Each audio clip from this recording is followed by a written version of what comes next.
And we say good morning to him. We are live again at Chick-Fil-A, the Crossings in North Johnson City on this Wednesday. It is Wednesday. It tells us we're going to be right here at, again, Chick-Fil-A going to be tomorrow. We're going to be at Championship Lake tomorrow and on Friday. But we're here again for show number 602.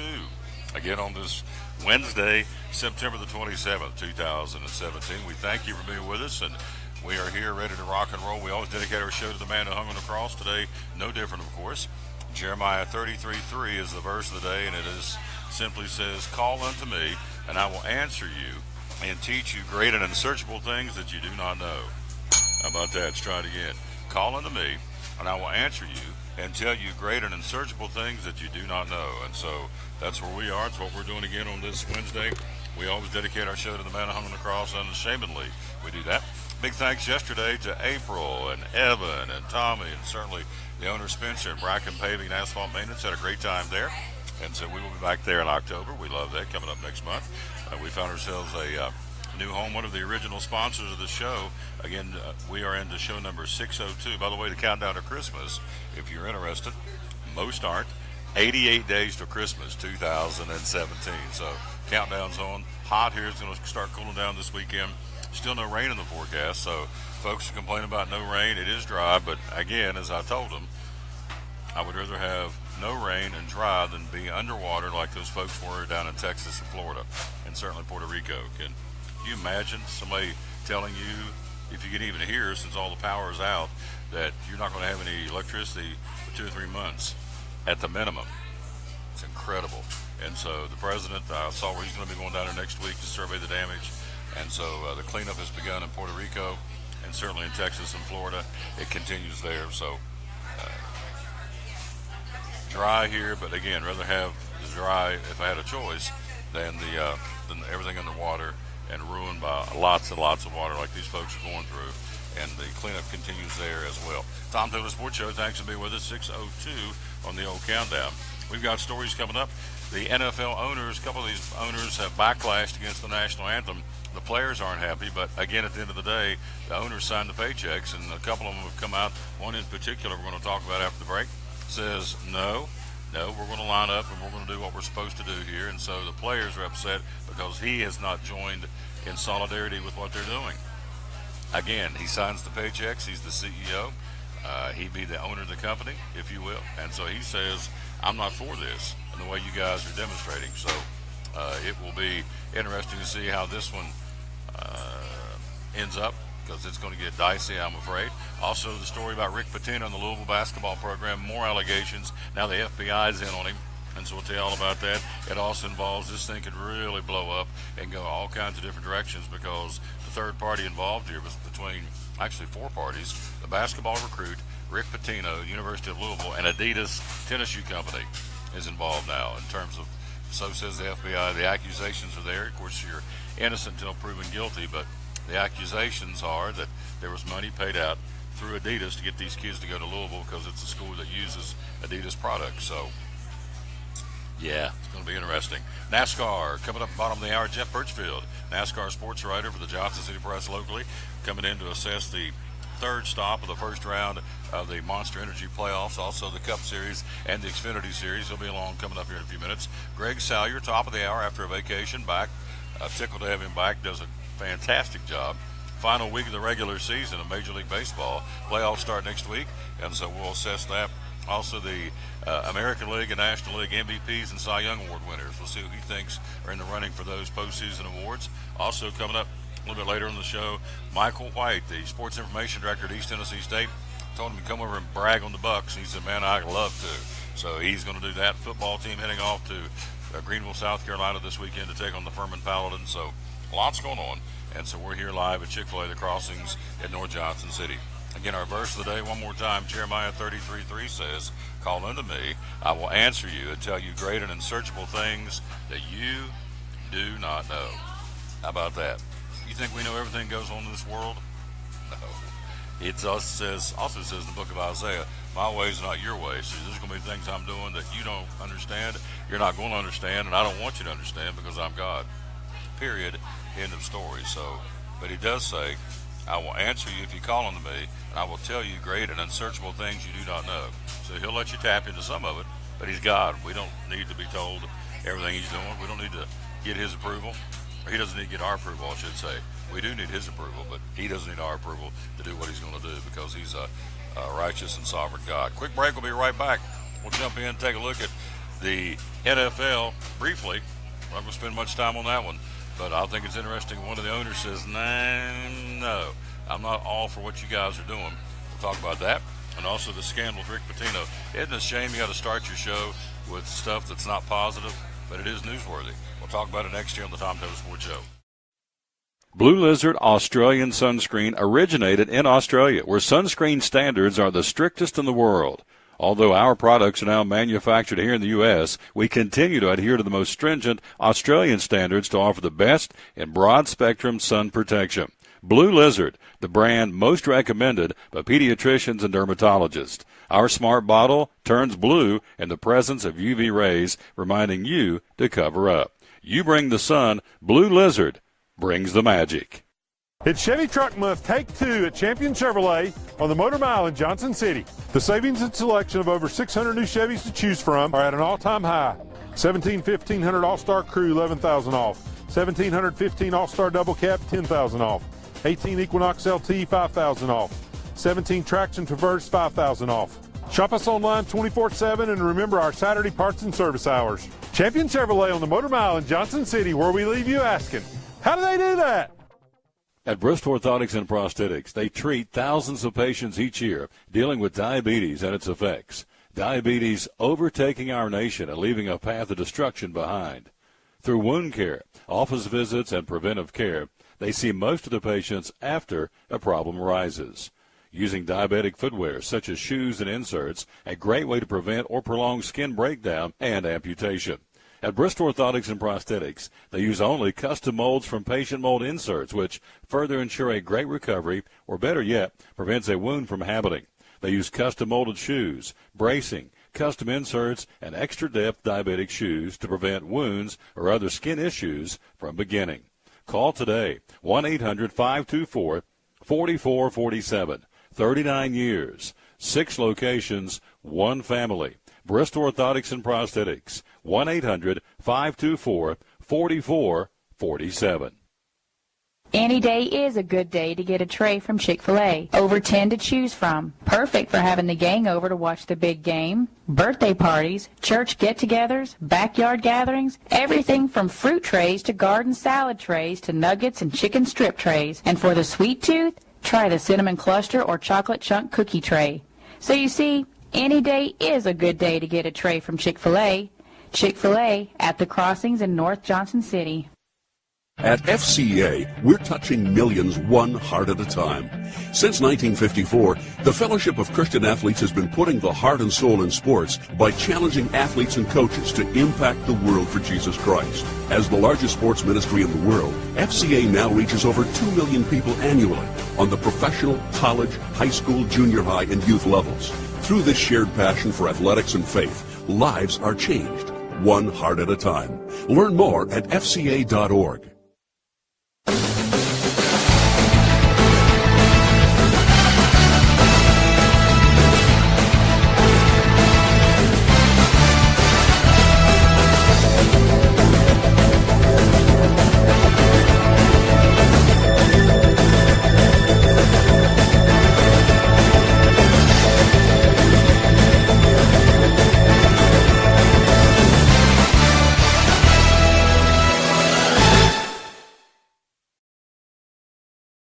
Welcome to the Tom Taylor Sports Show. Thanks for being with us. We're live here at Chick-Fil-A, the Crossings in North Johnson City. Another hot day today. So that frosted lemonade, yeah, go down easy. That frosted lemonade. Also the milkshakes. Had one here yesterday. Cookies, or actually the day before.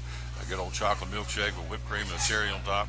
Also they have, obviously, the cookies and cream, vanilla, strawberry, and the good old standard chocolate milkshake. Can't go wrong with the chocolate shake. Again, we're here at Chick-Fil-A, the Crossings in North Johnson City. High school football here. I'm not sure we got to this yesterday or not when we were bracket paving, but this kid out of Springfield, Missouri, Alex Hudson, this kid last Friday night, first off, there was no offense, or rather no defense in this football game. The final score was 69-58. It's a basketball score over Parkview. This is Springfield, Missouri, Glendale High School. This kid's 6'1", 185 quarterback, broke not one, not two, but three national records according to the National Football High School Record Book. The most passing yards in a game, this kid in 4 quarters of a high school game the other night threw for 824 yards of passing. He I love this lady. All right, there we go. Awesome. We got some specials going on at the old chicken coop, as my little people call it. Most completions in a football game. This kid, he attempted 88. That's a national record. He made or completed 70 out of 88 passes for 824 yards. He broke a record set by Matt Miller of Du Bois, Pennsylvania back in 2015. So Hudson has thrown for 2,845 yards and 37 touchdowns in 6 games. What is that? 37, 6 into 37. The guy's averaging 6 touchdown passes a game. He's 6'1", not a big kid. 185 by quarterback standards now in college football. But 824 yards. He was 70 out of 88 in this football game. And see how many touchdown passes he threw. He had to throw a ton of those. Doesn't really say how many he did. But he threw for a lot of yardage. Final score 69-58. Remember this kid's name. His name is Alex Hudson.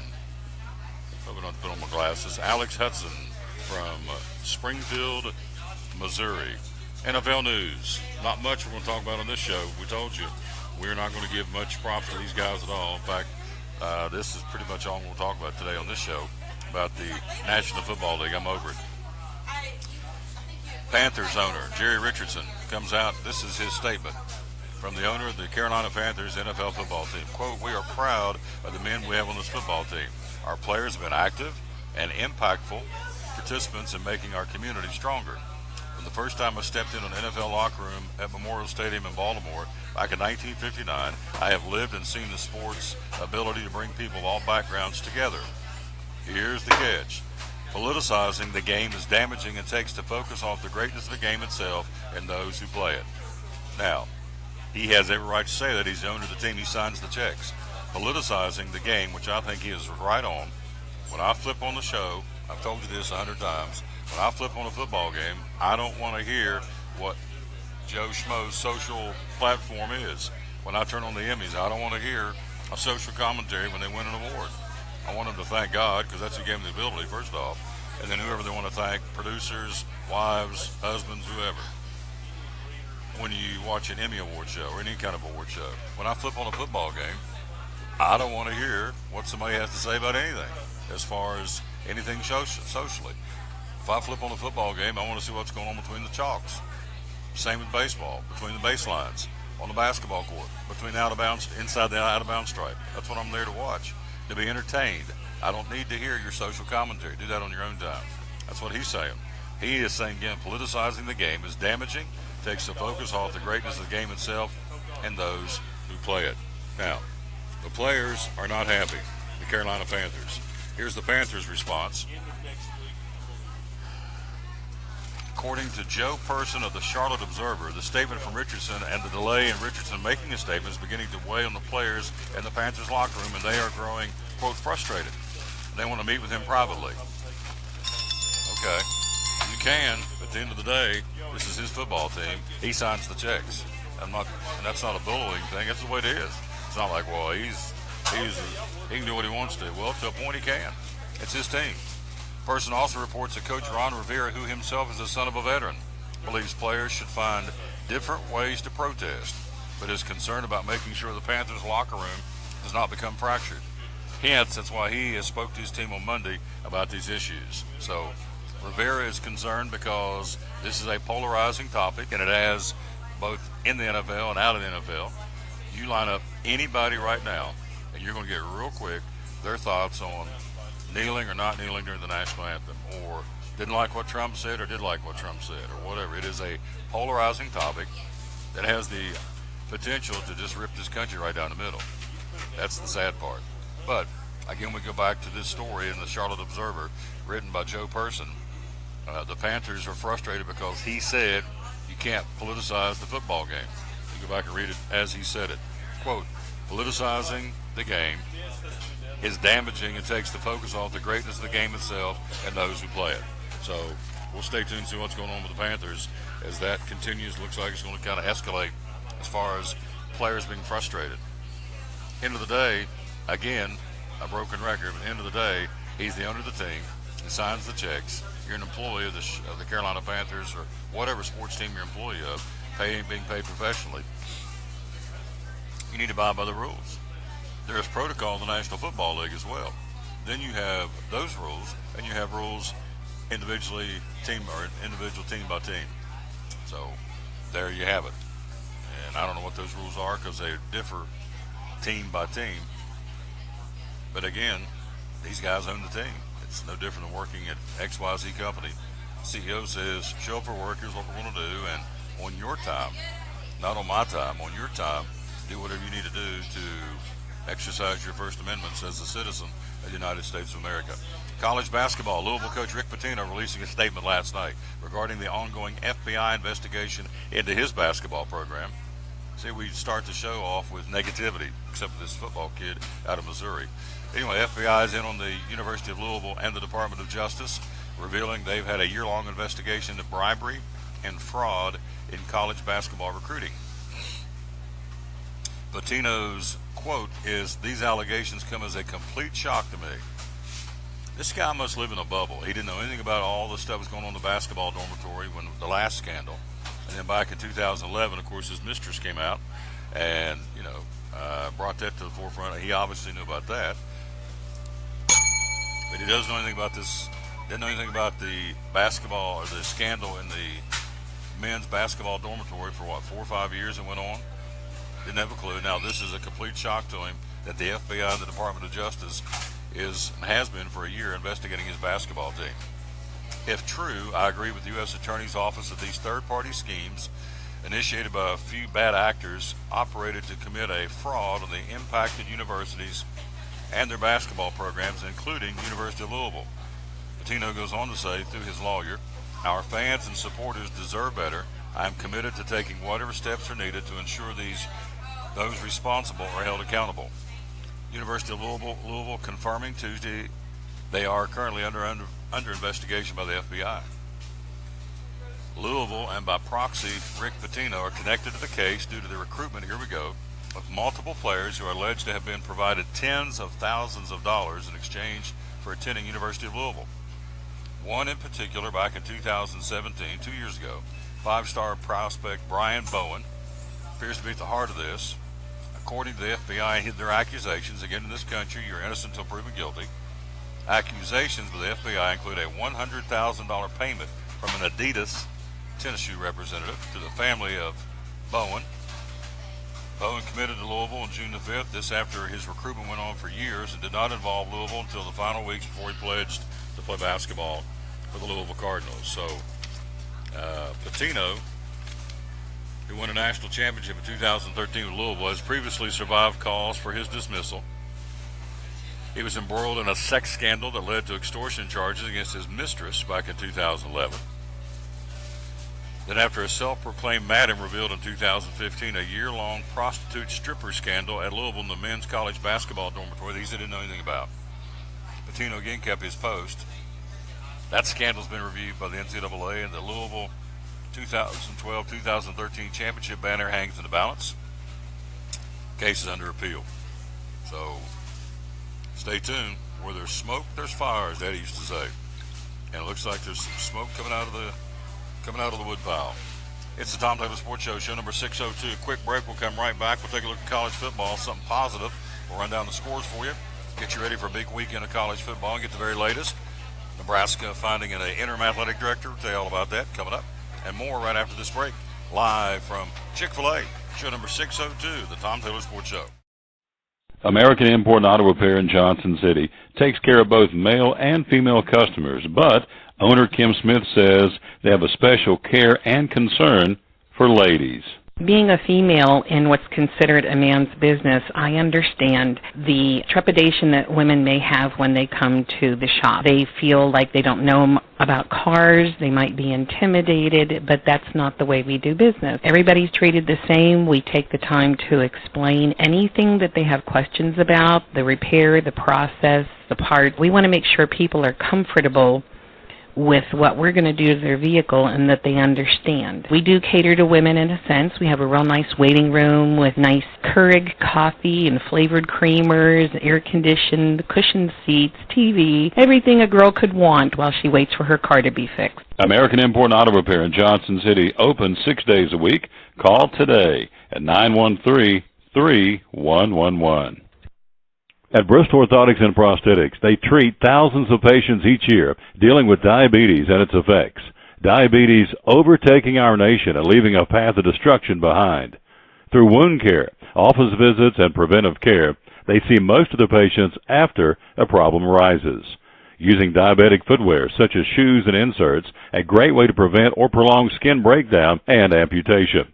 At Bristol Orthotics and Prosthetics, they use only custom molds from patient mold inserts, which further ensure a great recovery, or better yet, prevents a wound from happening. They use custom molded shoes, bracing, custom inserts, and extra depth diabetic shoes to prevent wounds or other skin issues from beginning. Call today, 1-800-524-4447. 39 years, 6 locations, 1 family. Bristol Orthotics and Prosthetics, 1-800-524-4447. If you're catching some waves or just playing in the yard, it is important to protect yourself. You may not feel the sun's heat, but UV rays can still damage your skin even in cloudy weather. Blue Lizard Sunscreen, recommended by pharmacists and dermatologists nationwide. Our SPF 30-plus formulations use only the highest quality ingredients for broad spectrum protection. As a reminder to protect yourself, our bottle turns blue when UV light is present. Blue Lizard, we've got you covered. From the driveways where your kids play basketball and ride their bicycles, to the parking lots at your local church or grocery store, Bracken Paving is an important part of many neighborhoods in our area. No matter how large or how small the job, Bracken strives for excellence in every service they provide. It's a foundation for a strong community. Discover the difference at Bracken Paving and Asphalt Maintenance. Give us a call or visit us online at brackenpaving.com.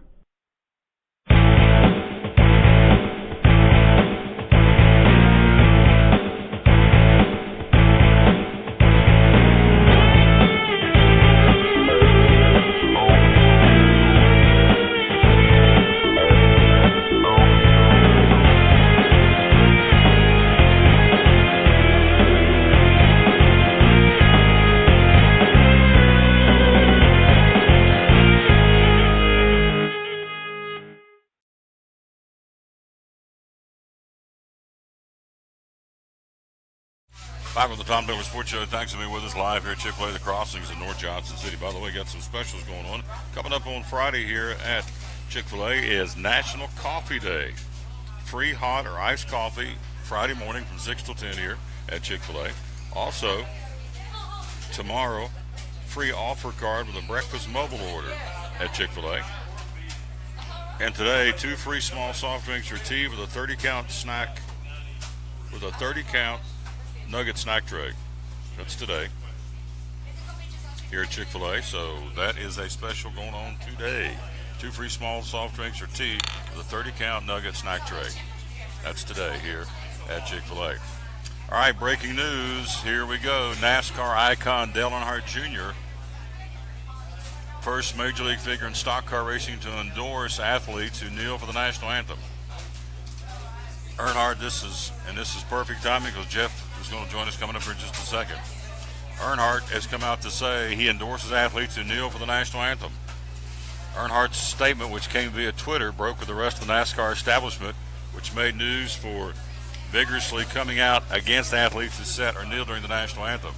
Earnhardt Jr. says, quote, "All Americans are granted rights to peaceful protest. Those who make peaceful revolution impossible will make violent revolution inevitable." That's a late quote from John F. Kennedy. Sunday tweak him after several NASCAR figures made it clear that anthem kneeling would not be tolerated with them. Richard Childress said it'll get you a ride on a Greyhound bus.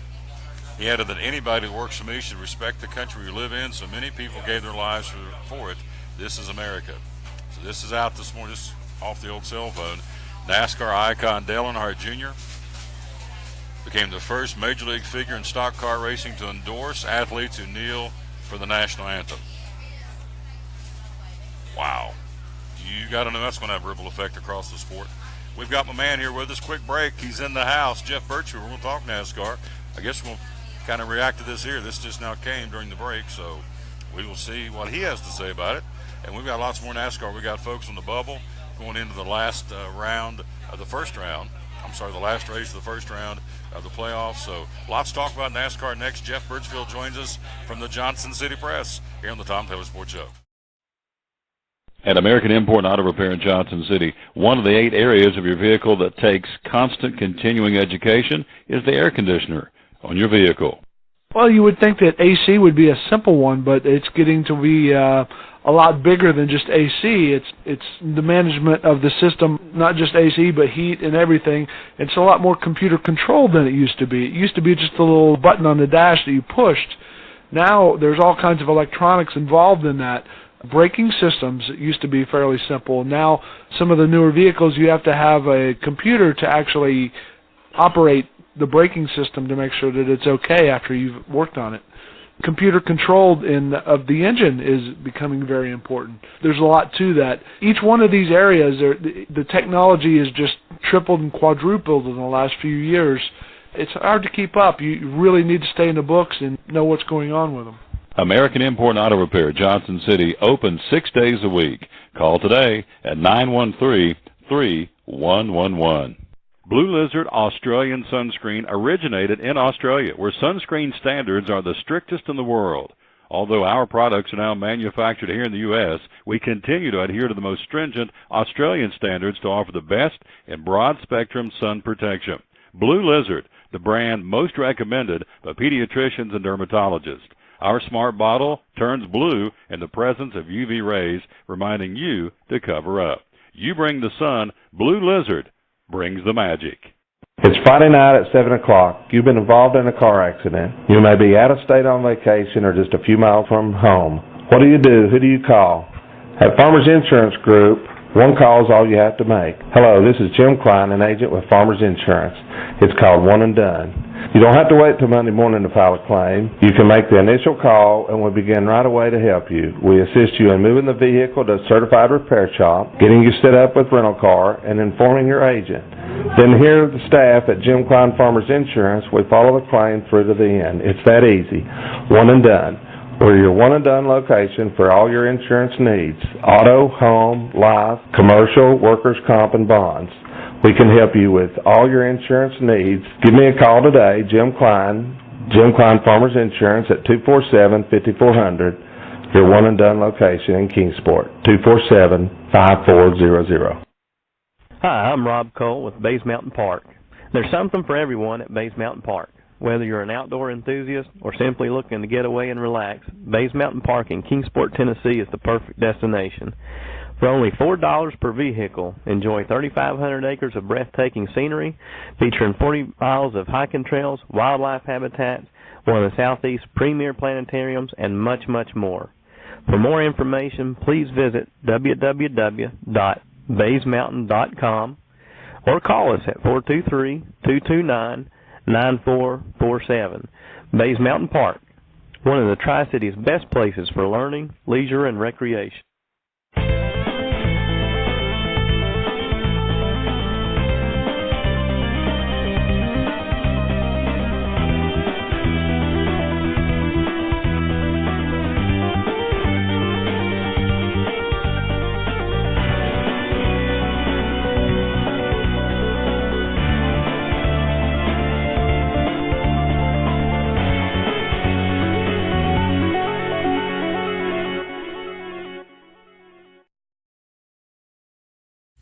Back on the Tom Taylor Sports Show. No, I'm not Jeff Birchfield. We're going to get him on here. Good morning. We're back live at Chick-Fil-A, the Crossings in North Johnson City.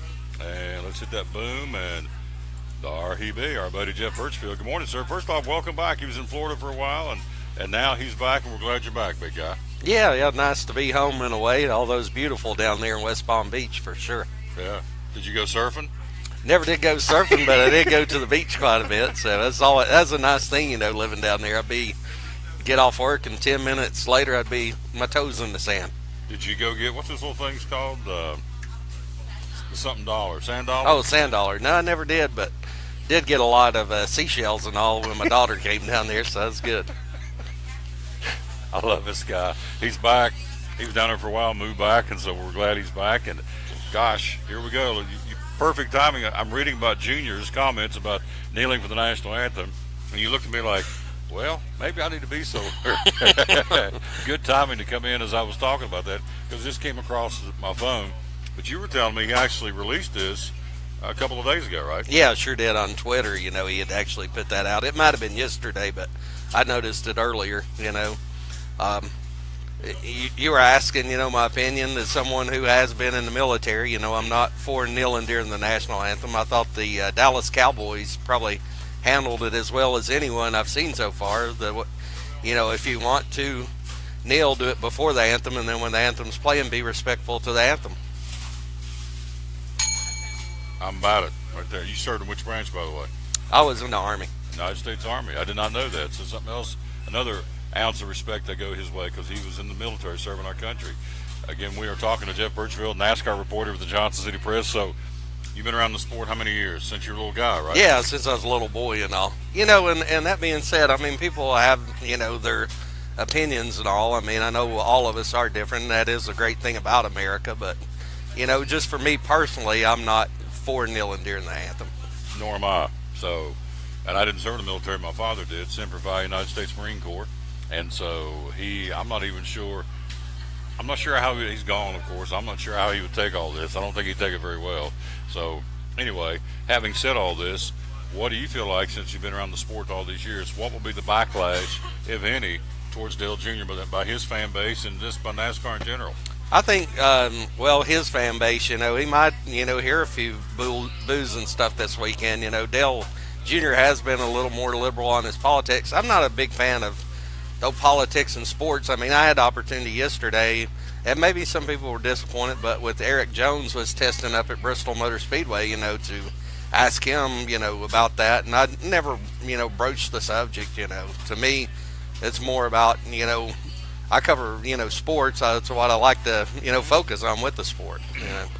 Well, I've always said this, whether it's Hollywood or an athlete or whatever, why does their opinion mean more than just because they can act in a movie or they can play sports? If I'm around Eric Jones or any of these drivers, I'm going to talk to them about NASCAR. And then after the interview somewhere else, if we're out here sitting at Chick-Fil-A, then I'll ask him his social issues. But, between the chalks or on the track, whatever, I'm going to ask them about why they're there, would be the sport. And in this case, NASCAR. They were testing yesterday at Bristol Motor Speedway. Goodyear, is that right? Yeah, Goodyear tire test. And a lot of what they're testing is actually for next year, So, and they had, the VHT stuff on the track and all, so really did simulate race conditions and all. And so what did you think? Well, Jones is obviously in a super fast car, those Toyotas right now. One controversy I did ask him about was, Brad Keselowski a couple weeks ago going on about how the Toyotas had such an advantage over the Fords and Chevrolets. And, he sort of sidestepped that question, was talking about, hey, I don't like to be involved in the drama and all that. But, clearly the Toyotas are the fastest cars right now, with maybe the exception of Kyle Larson. That team's found some stuff, obviously. We're talking to Jeff Birchfield. Some penalties handed out from a result in New Hampshire. Clint Boyer, the number 14, drove to a 7th place finish Sunday. Competition officials discovered one unsecured lug nut in a post-race check. His crew chief got fined $10,000 for the violation. The Xfinity Series, Richard Childress Racing number 2 Chevrolet failed to make the minimum rear body ride height requirement. It was driven by 11th place finish by Ben Kennedy. The finish is ruled encumbered. His crew chief suspended for the next points race, which is this weekend, fined $10,000. In the Truck Series, Kyle Busch Motorsports number 51 Toyota found with an improperly sealed rear brake and cooling assembly after Todd Gillian drove to a career best 3rd place finish. That is ruled encumbered. His crew chief has been suspended for the next race and fined $5,000, and also 10-point penalty in the team owner standings and a 10-point penalty in the driver standings. So tell me about the lug nuts. I mean, I remember back when Tony Stewart brought this to NASCAR's attention, and, they fined him for doing it. But ever since then, it's almost on a weekly basis, particularly with Joe Gibbs and Kyle Busch. I don't know how many times this year they've gotten in trouble. Tell me how we can't go around the track with secured lug nuts. How does that, or why does that continue to happen? Well, I mean, those teams, when they're making those pit stops, I mean, they're making the 12 and 13-second pit stops. So, they occasionally will miss one, or just the gun will hit it wrong or whatever. So that's, how it happens. But you do make a good point. I mean, here they were penalizing Tony for making that point. Now they've changed the rules, and now they're penalizing all the teams. And, that goes back to an old discussion we've had before with problem a lot of fans do have with NASCAR is their inconsistencies on the ruling and all. Absolutely. And that's very much what this is, inconsistency. But they got fined. So, again, what's that do for you've been out racing for a long time. What's that do when your regular crew chief, you're my crew chief, you're gone, I got to go get Dave Angie or Joe Avento or somebody else to be my crew chief? Does that mess up the chemistry? It can. I mean, I think we've seen that even not just one race suspension, but Casey Kane really with the number 5 car since they changed crew chiefs and had him took him away from Kenny Francis, who he'd worked with for several years. You've seen his performance the last 2 or 3 years really go downhill. We're talking again, our buddy Jeff Birchwood is here on the screen, NASCAR reporter for the Johnson City Press. After the second Monster Energy NASCAR Cup Series playoff race, we're moving on to Dover for this weekend. Who's hot? Kyle Larson, Matt Kenseth.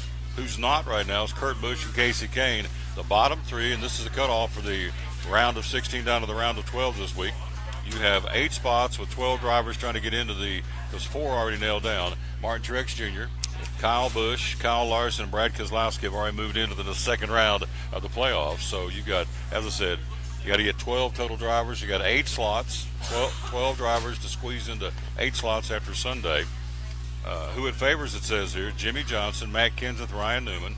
Who it doesn't favor, who doesn't do well at Dover, is Ryan Blaney, Kurt Busch, Austin Dillon, and Ricky Stenhouse Jr. What's your take on that? I would agree with that. Ryan Newman, I see right now he's 1 point out of making the playoffs, but he tends to step up, in these type of situations. The one year he almost won the championship without winning a race, so I don't know. He just seems to always step up to that next level. But, I mean, I don't see he or Austin Dillon, one of those drivers from Richard Childress Racing, advancing to the next round.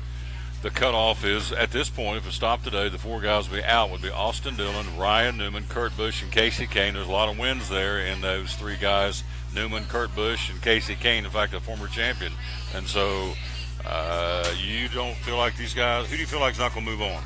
I would probably, if I had to go, and it probably would come from that list, I would say Ricky Stenhouse. I think Austin Dillon or Ryan Newman, one will get past him. And then probably the other 3 guys, at the bottom of the list, I look for those guys not to, advance to the next round. Of course, the next round will be after Dover. They move into the next round would be Charlotte, which we're giving tickets to. We're going to tell you about that in a moment. Talladega and Kansas, the second round of the round of 12.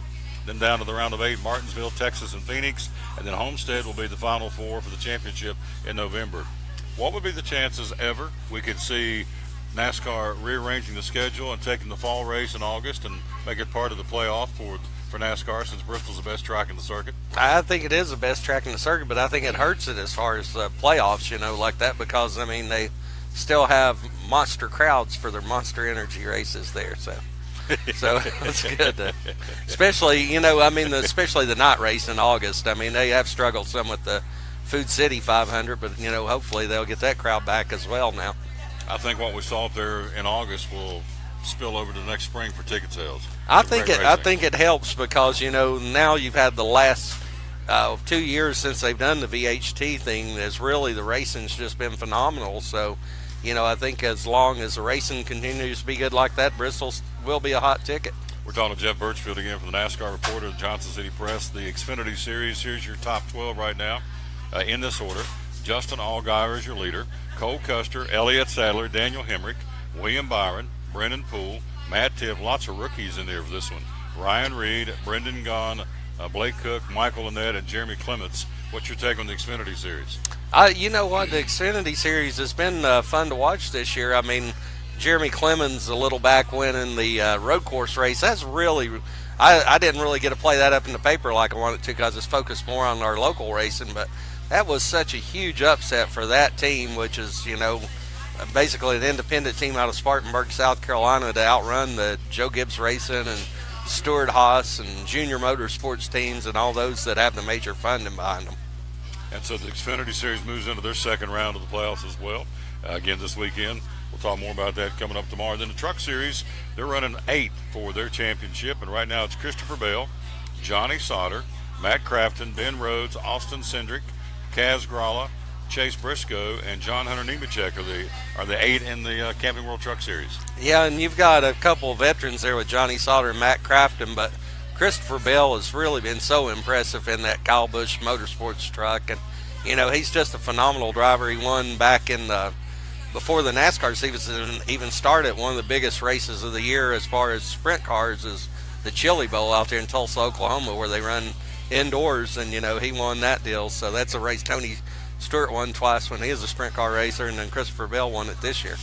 The Xfinity Series, of course, will be right there in Dover, and the Truck Series will be in Las Vegas. Whereas next week they go to Charlotte. So let me stop right here for just a second to hit that. Boom. Here's your chance to win tickets to Charlotte Motor Speedway. We got 8, I think 9 states represented now. Drive for the Cure, the Xfinity Series next Saturday. The Bank of America 500 next Sunday. We've got multiple winners. Just go to TomTaylorSports.com/contest. We will give those away. And again, we have multiple winners, so it's not just a one-time thing. You've got several chances to win races to the Drive for the Cure and several chances to win for the Bank of America 500. We'll give those away on Monday. Again, Monday we're going to be live. We're taking the show on the road to Charleston, West Virginia on Monday at Hardee's there, and so we'll be pulling the winners and announcing those Monday. We're on the road in the hills of West Virginia. Yeah, that's awesome with Charlotte. That's always one of my favorite races to go to every year as a fan.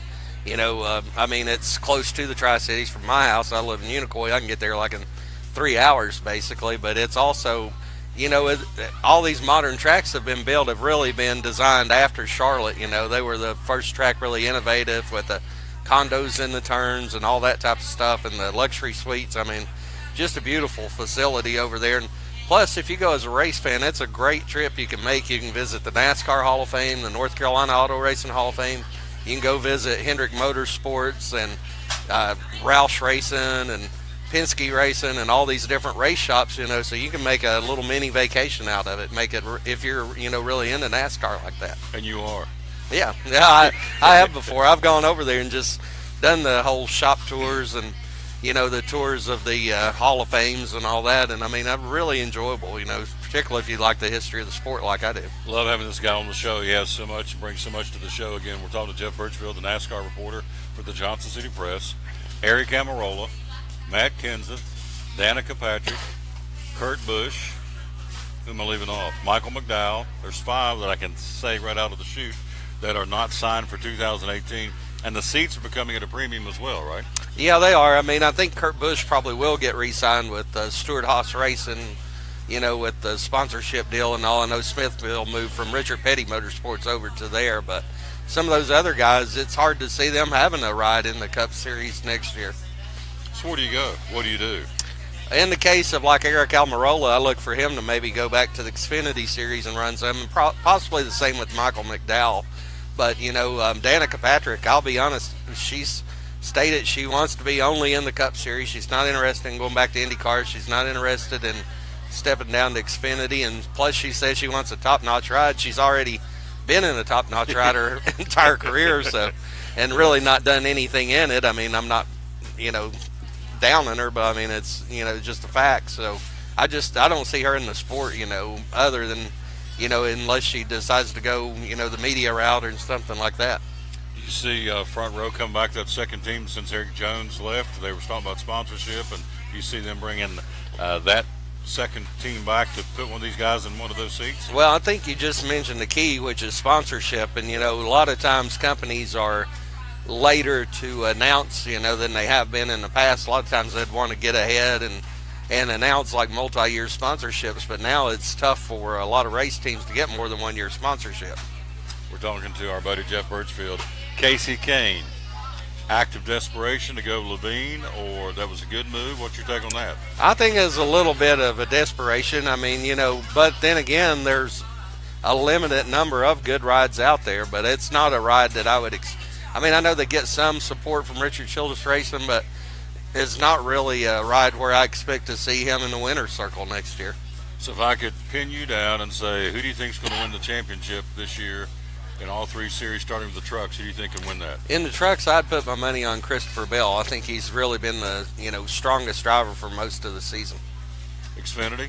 Xfinity's really a toss-up right now, but even though he's not really performed like I thought he would this year, I still sort of think William Byron, he will come through here in the end.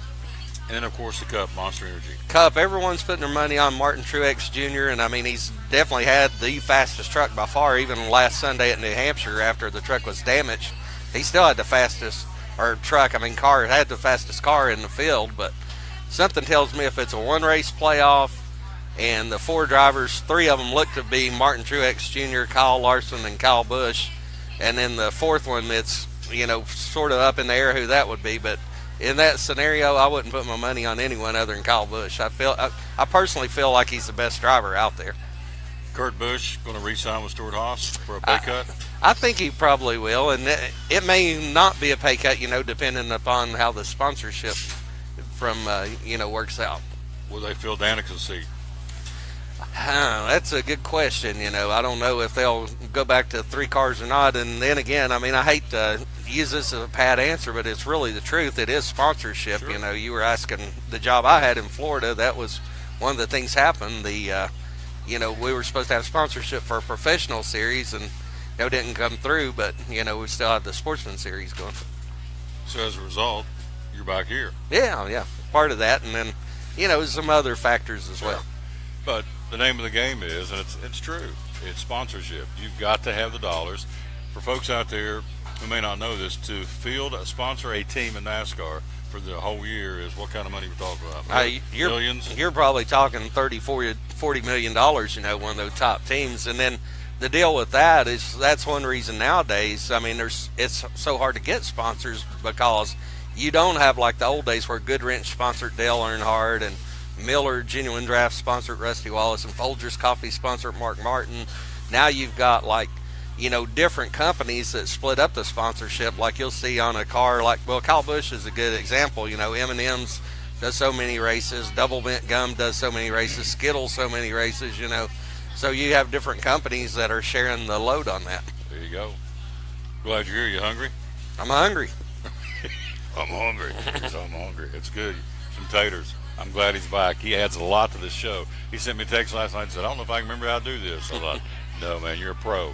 Glad you're back, and we'll get you back in real soon, all right? Okay, sounds good, Tom. Yep, quick break. We'll be right back. We're live here at Chick-Fil-A The Crossings in North Johnson City. Show number 602 of the Tom Taylor Sports Show.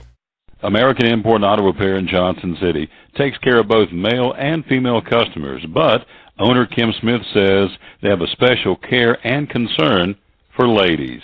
Being a female in what's considered a man's business, I understand the trepidation that women may have when they come to the shop. They feel like they don't know about cars, they might be intimidated, but that's not the way we do business. Everybody's treated the same. We take the time to explain anything that they have questions about, the repair, the process, the part. We want to make sure people are comfortable with what we're going to do to their vehicle and that they understand. We do cater to women in a sense. We have a real nice waiting room with nice Keurig coffee and flavored creamers, air-conditioned, cushioned seats, TV, everything a girl could want while she waits for her car to be fixed. American Import and Auto Repair in Johnson City, open 6 days a week.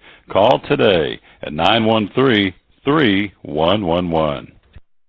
At Bristol Orthotics and Prosthetics, they treat thousands of patients each year dealing with diabetes and its effects.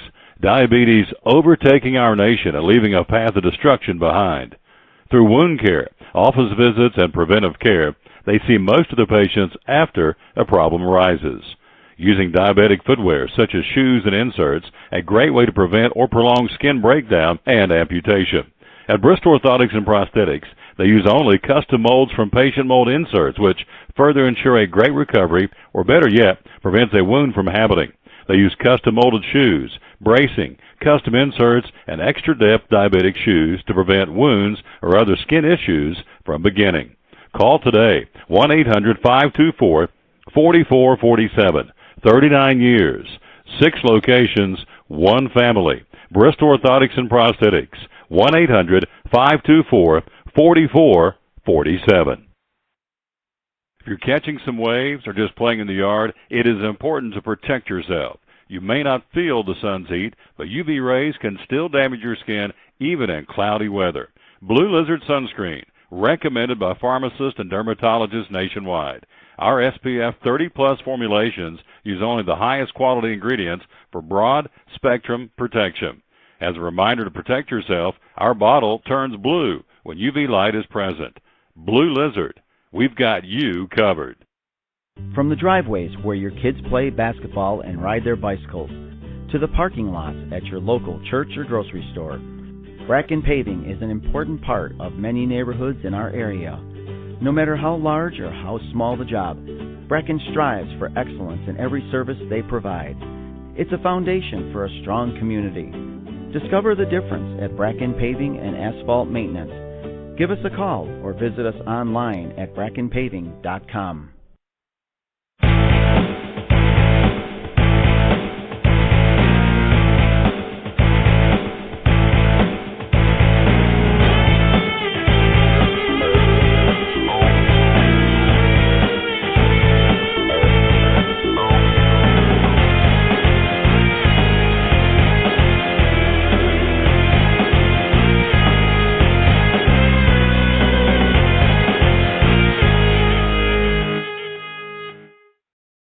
Back with the Tom Taylor Sports Show. Look who showed up. Look at my little buddy. Look at her over there grinning like a fox in the hen house. That's our buddy, Karen Hubbs, Love His Lady, from the goosechase.org.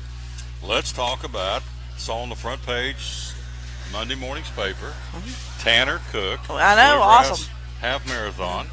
Tell me the winners. Give me a recap of the big race. He killed it. Hank killed it. Yeah, Hank Brown and I were trying to figure out if he broke a record. I mean, he was so far ahead of the other group. And, of course, Jay Penny and Austin Whitehead and I can't remember Matthew's last name, but they all three literally came across the finish line at the same time, and they were second and third and fourth. And they were literally tenth of a second difference, or maybe 10th, whatever. It was intense. It's close. Yeah. With the hair of their chin. Really. There you go. That's good. But it was good, and we had a really good turnout. Had a bunch of teams, which is always fun because they always dress up and have crazy names and team bonding and all that. And so we had a lot of fun there. The Wellness Center was our title sponsor basically, and they had 20 staff people, and everybody on their crew had to be on a team or run the whole thing, and just seeing their photos and stuff was fun to watch. And then we did have one hand cyclist, and then of course we are honored. We had Wandell there, Josh Wandell. Wandell. Yes, sorry, Wandell. Jeff. Sorry, yeah. Just saw Jeff Birchfield there. Josh Wandell. Gets all confused. Yeah. So but that's always exciting to see. Now I don't know if he's ever done a half marathon, or his crew has, but I'm sure they have. But it's thrilling. Yeah. Now for folks who don't know who Josh Wandell is, young man who was diagnosed with Lou Gehrig's disease. He's now when they push him, he's in I don't know what you call it, a buggy. It's like an adult stroller, for lack of a better term, but anyway. Made for racing.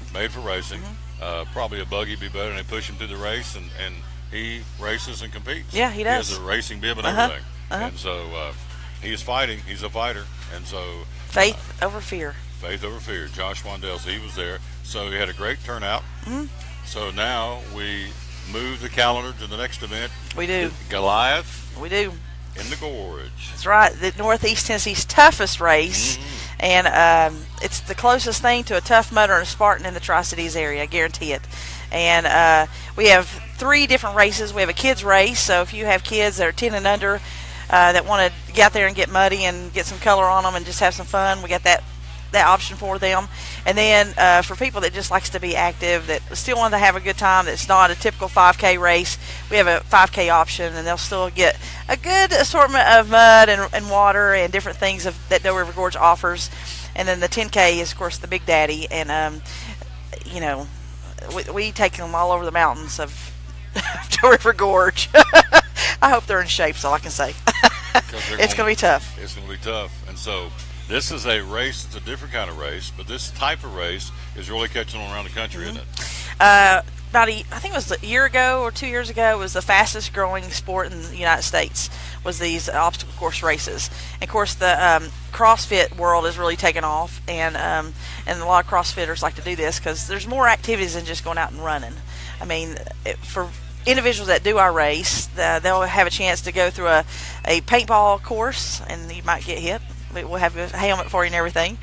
You'll jump in the lake at Doe River Gorge and go over some logs and different things and crawl on some sand. And the 10K portion will actually go down into the gorge through the tunnels of Doe River Gorge and cross the river.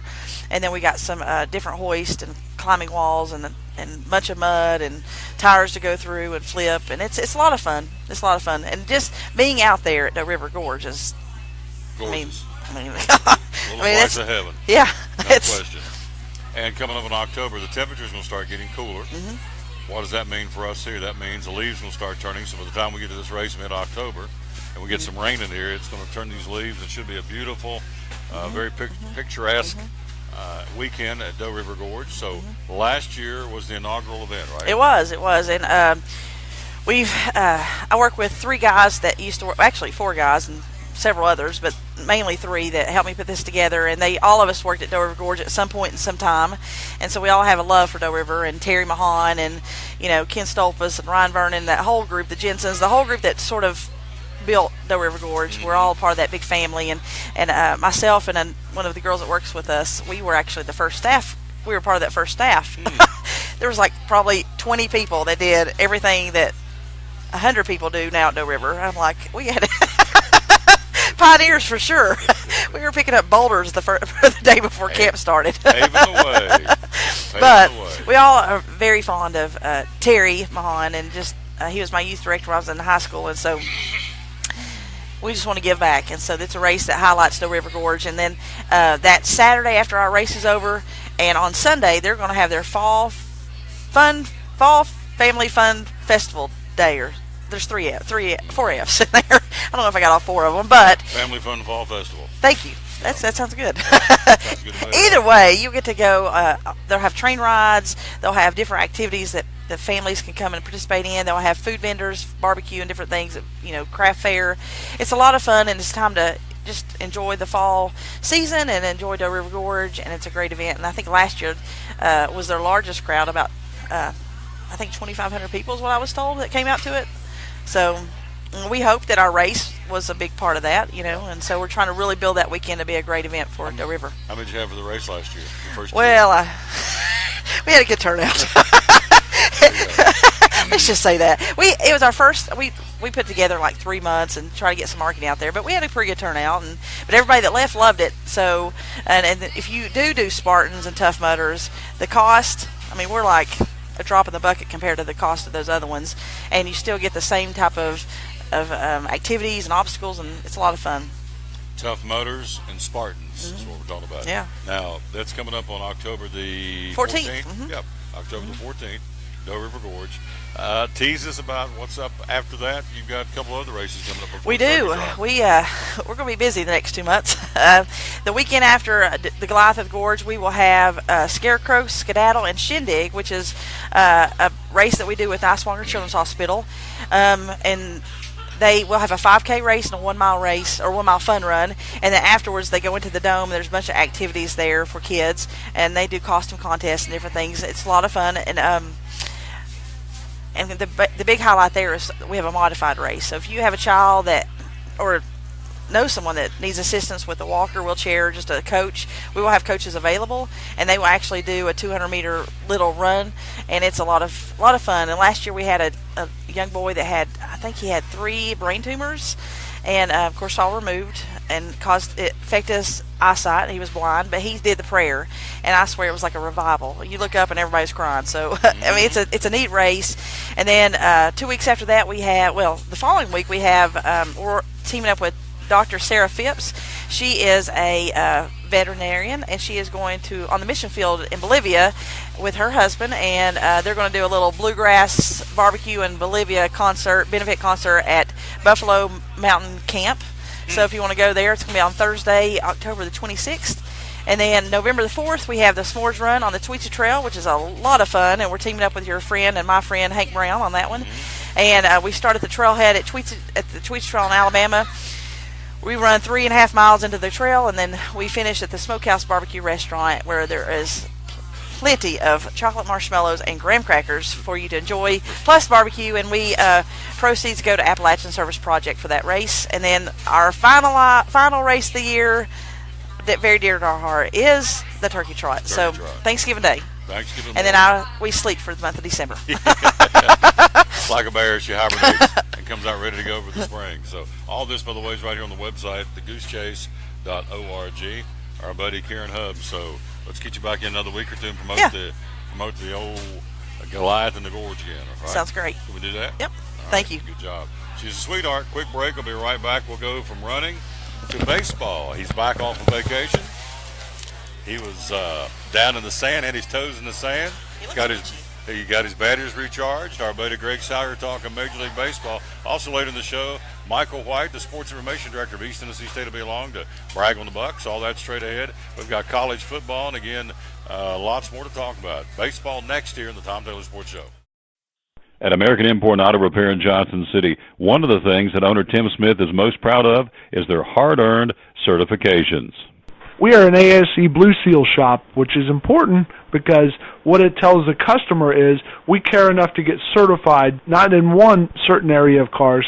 You have to be certified in 8 different certifications, in 8 different tests you have to take, and you have to be updated on them yearly to make sure that you're up to date. We not only have one of those, we have 3 ASE Master Technicians here.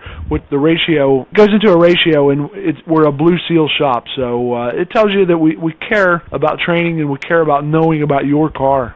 We want to help fix it right. American Import and Auto Repair, West Market Street, Johnson City, home of the free loaner car program. Open 6 days a week. Call today, 913-3111. Hi, I'm Rob Cole with Bays Mountain Park. There's something for everyone at Bays Mountain Park. Whether you're an outdoor enthusiast or simply looking to get away and relax, Bays Mountain Park in Kingsport, Tennessee is the perfect destination. For only $4 per vehicle, enjoy 3,500 acres of breathtaking scenery, featuring 40 miles of hiking trails, wildlife habitat, one of the Southeast's premier planetariums, and much, much more. For more information, please visit www.baysmountain.com or call us at 423-229-9447. Bays Mountain Park, one of the Tri-City's best places for learning, leisure, and recreation. If you're catching some waves or just playing in the yard, it is important to protect yourself. You may not feel the sun's heat, but UV rays can still damage your skin even in cloudy weather. Blue Lizard Sunscreen, recommended by pharmacists and dermatologists nationwide. Our SPF 30-plus formulations use only the highest quality ingredients for broad spectrum protection. As a reminder to protect yourself, our bottle turns blue when UV light is present. Blue Lizard, we've got you covered. Your life is always changing. You never know what shape it will take, or how your financial needs might change. But if we talk about your investments and how they can provide for you and your family, the future becomes clear. At Wells Fargo Advisors, we believe conversation leads to financial clarity. Let's start a conversation today.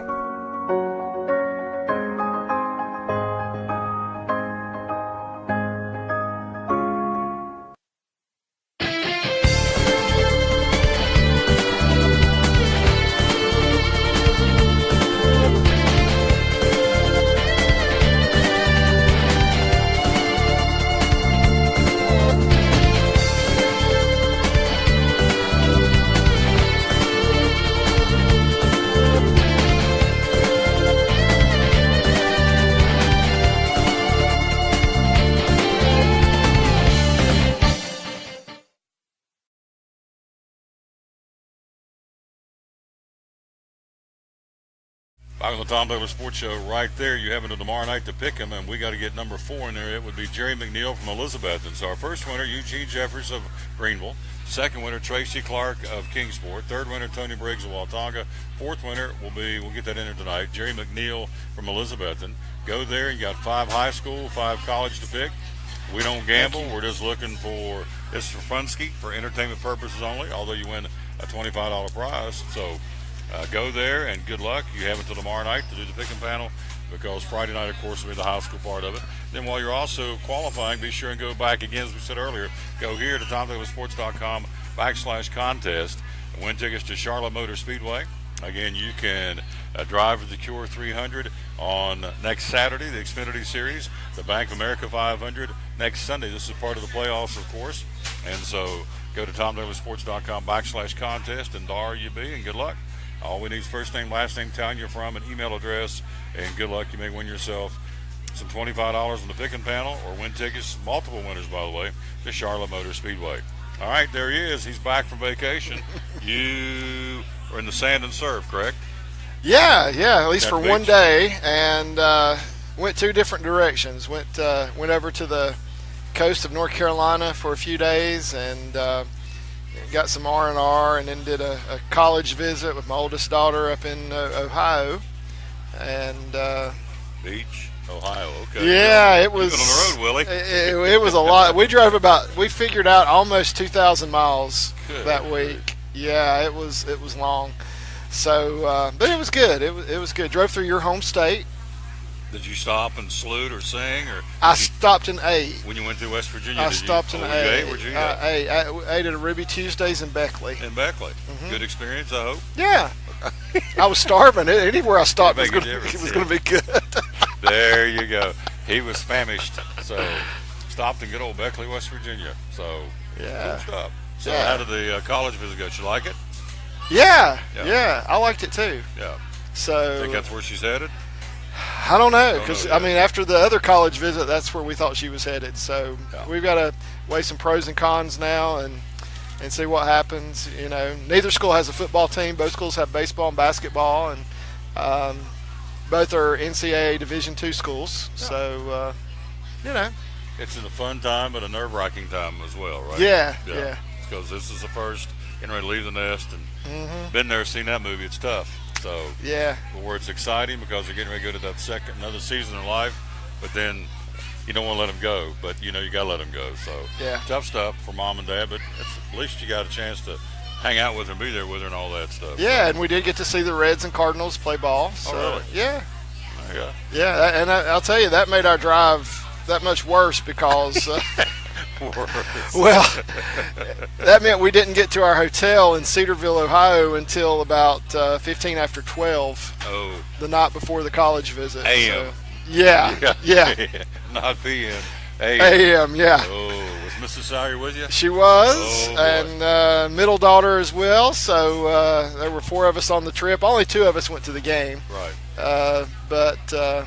Yeah, so they picked us up right outside Great American Ballpark at about 20 after 10 or so, and Headed off to Cedarville. headed off to Cedarville. So We're talking to Greg Sauer. He's back in the saddle. We're down to the final week of the regular season. The season ends on Sunday. There's lots of things going on, and I guess we'll start with we're winding this thing down as far as clinching. The playoffs are pretty well set. Astros, Dodgers, Indians, Nationals, Diamondbacks, Red Sox, Yankees. So kind of tell us what's left here on the table to clinch and to kind of get everything set up and ready to go. okay, the only division, well, there's 2 divisions that are still up in the air, but the only one that we don't know for certain who's going to be there is the National League Central. Cubs can clinch it today, so the Cubs wins all it takes. So next Cubs win, they clinch the division, or a Brewers loss. Brewers are playing the Reds, so it doesn't look like it's going to be a loss. Looks like it might be a Cubs win that does it, but that's where we are with the Central. Now, in the American League East, it's kind of interesting because both the Red Sox and the Yankees are going to be in the playoffs, but it's still kind of up in the air as to who's going to win the division. So the Yankees have not been mathematically eliminated from winning the division. They could still do that. Whoever wins that division, of course, that's an advantage. Looks like it's going to be the Red Sox. They're 3 games up, but the Yankees could come back if the Red Sox fall apart and the Yankees get really hot. It could happen, and whoever loses that division though will be the top wild card team. Here's how it gets started. The wild card game will be on October the 3rd, which is Tuesday. The American League wild card game. The NL wild card game will be next Wednesday, a week from today. Then the divisional races start next weekend. The regular season ends on Sunday. Arizona has clinched in the National League, so they're still deciding who's going to play that one game next Wednesday. Will it be Colorado, Milwaukee, or St. Louis? That's in the National. In the American League, as Greg alluded to, the Yankees have clinched a playoff. Well, they're going to be in the playoffs either as a divisional winner or as a wild card team, either way. And so the two teams still battling out for that particular game will be the Minnesota Twins and the Los Angeles Angels. As I said earlier in the week, what a turnaround for the Twins, going from a team that cleared out their front office after losing over 100 games last year. They're 83-74 now, and in the hunt for a wild card spot in the American League, which, man, a great turnaround and great props to the Minnesota Twins to get that done. Yeah, absolutely. I started looking at the Twins today. They can clinch the wild card, the second wild card today. It's kind of interesting. If you look at the standings and the percentages, the postseason percentages, they have a 99.5% chance of clinching that before the season's over. All they got to do is win a game, and they clinch, or an Anaheim Angels loss.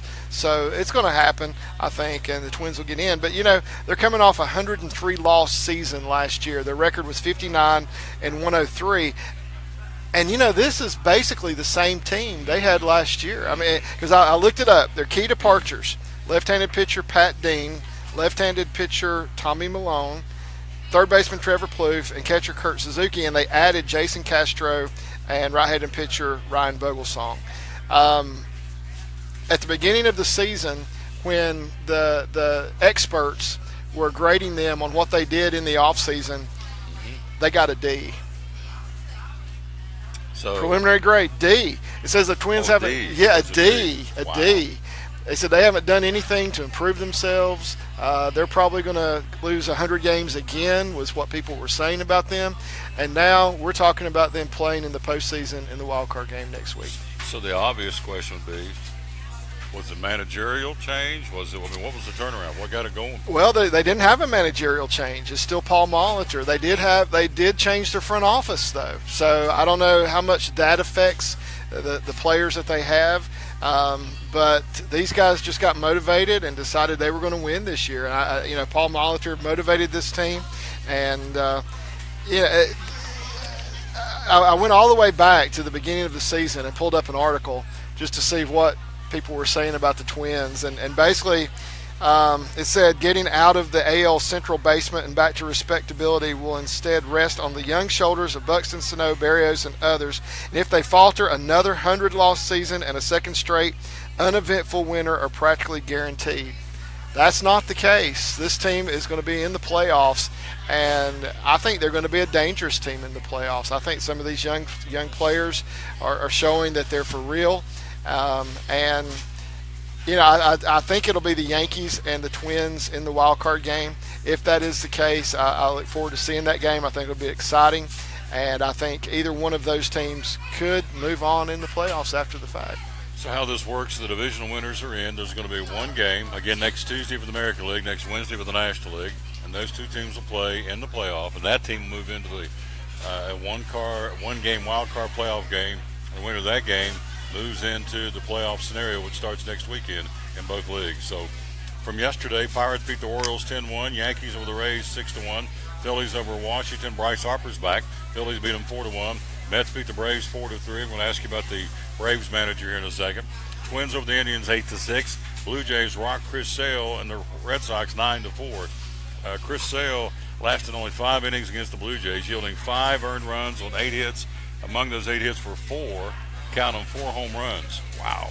He's now allowed multiple home runs in 3 of his 5 September starts. They're one of the starting pitchers for, and one of the guys that at one point was a shoe-in for the Cy Young Award. I'm not sure that's the case now with a guy named Kluber in Cleveland. But anyway, Sales is kind of struggling and kind of limping into the playoffs for the Red Sox, which they're going to need a really good performance by him.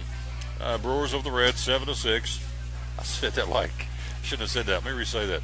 The Brewers beat the Reds 7-6. Instead of going, the Brewers beat the Reds again. So Brewers beat the Reds 7-6. I'm going to make the guy mad. Houston over the Rangers 13-3. Angels 9, Chicago, the White Sox 3. Cardinals beat the Cubbies 8-7. Royals over Detroit 2-1. Brad Osmus not coming back as the Tiger manager. I don't know what that does for Daniel Norris because he's been a big advocate of Dino from Johnson City. Rockies blanking the Marlins 6-0. Arizona over the Giants 11-4. Mariners beat the A's 6-3.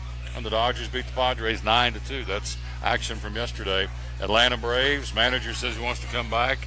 They said, we'll let you know. Think he'll be back. I don't know. I really don't know. Is he earned to come back, I guess? No. No, probably not. No. The Reds brought Brian Price back, so you never know what's going to happen. But Reds are idiots, so. but I would I would think that no, I don't think he'll be back. I think Atlanta will make a move. Yeah. So Brian Price is back for the Reds. Brad Osmus is gone, as we said, for the Detroit Tigers. So they're kind of limping through the season now. 2 weeks ago the management said he's not coming back. So that kind of just, you're talking about folding the tents and waving the white flag. They're just trying to play out the string, get this thing over with to get ready for 18. And the Braves maybe just be seeing who's available as well. Who's out there that needs a job, and Brad Osmus is a good baseball guy. He's been a good manager in the past, so you can think, well, he knows his stuff. He just didn't get it done this year, so he may be an option for the Braves. Who knows? Mets are going to be looking for a new manager. Terry Collins retiring after the season. 4 guys have jumped out. They're all in the Mets organization. Robin Ventura, Alex Cora, Kevin Long, and Bob Guerin, and Chip Hale. Actually 5 guys out there that they're talking to. A couple of those have big league manager experience, so we'll see. But the Mets going to be making a move because Collins is stepping away. They are 67-90. You're talking about an underperforming franchise this year was the New York Mets. We're talking to Greg Salyer, Andrew McCutchen, 6th player to hit his first career grand slam after hitting 200 career home runs in Major League Baseball history. So he goes deep for his first grand salami for the Pirates last night. Yeah, that was interesting. I was watching baseball tonight as that game was going on, and there were several players that had opportunities to hit grand slams last night before his, and they kept watching it because they called it a Papa Slam. Today, you can get 40% off a Papa John's pizza because the grand slam was hit last night. Really? Yeah. I think for anybody. I think you just walk in and say, I want a Papa Slam. Yeah, you might have to order it online, yeah. But you use the code Papa Slam, and you can get 40% off a pizza from Papa John's just because it was a Papa Slam night. I guess they pick a certain night to do that, and that happened to be one of them. And Andrew McCutchen came through his first one, which was a little bit of a surprise to me. I thought surely he'd hit one before. I thought I'd seen him hit at least one against the Reds, but I guess not. I guess not. Cheese and beef for me, please, sir, for a Papa Pizza tonight. Yeah, there you go. Albert Pujols. Only thing keeping Big Albert from being universally panned by baseball fans is his RBI total. His 100th RBI on the season, giving him 14 seasons for his career. This guy is incredible. His 14th 100-plus RBI season of his career, tying him with A-Rod, Alex Rodriguez, for the most in Major League Baseball history. Yeah, this guy's phenomenal. I don't care what certain statistics say, he is not the worst player in the game. No, gosh, no. Not by a long shot. He's had a phenomenal career, and he continues to produce. His foot injury that he's had to endure, he's still dealing with some of that. And he's gonna. He'll be playing next year, and I hope he gets another 100 RBIs next year. I'd like to see him move on up that number and finish in the top 10 in RBIs for his career. Oh, yeah. The guy's phenomenal. His Christian walk is impeccable. Gives a lot to Christian charities behind the scenes, under the radar, which is awesome as well for me personally. So, anyway, Big Albert continues to ratchet on up the all-time list of Major League Baseball home runs and RBIs and having a stellar career. All right, Cy Young, American League, National League. We do this every couple of weeks. Your take right now on the American League and the National League Cy Young Award for the best pitcher?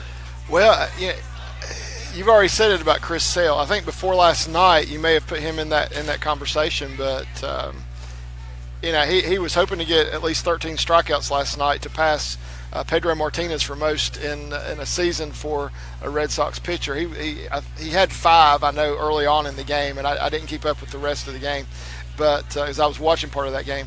but I think you can take him out of that now. I would say it's down to Dallas Keuchel and Corey Kluber. And if I had to guess, I would say probably Kluber, just because of the success of the Indians and the fact that his numbers just look a little better to me at this point in time.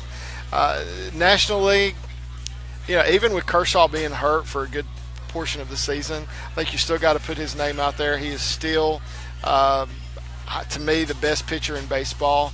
I think the other guy you might consider in that would be Max Scherzer. That's probably the two guys that I would look at in the National League.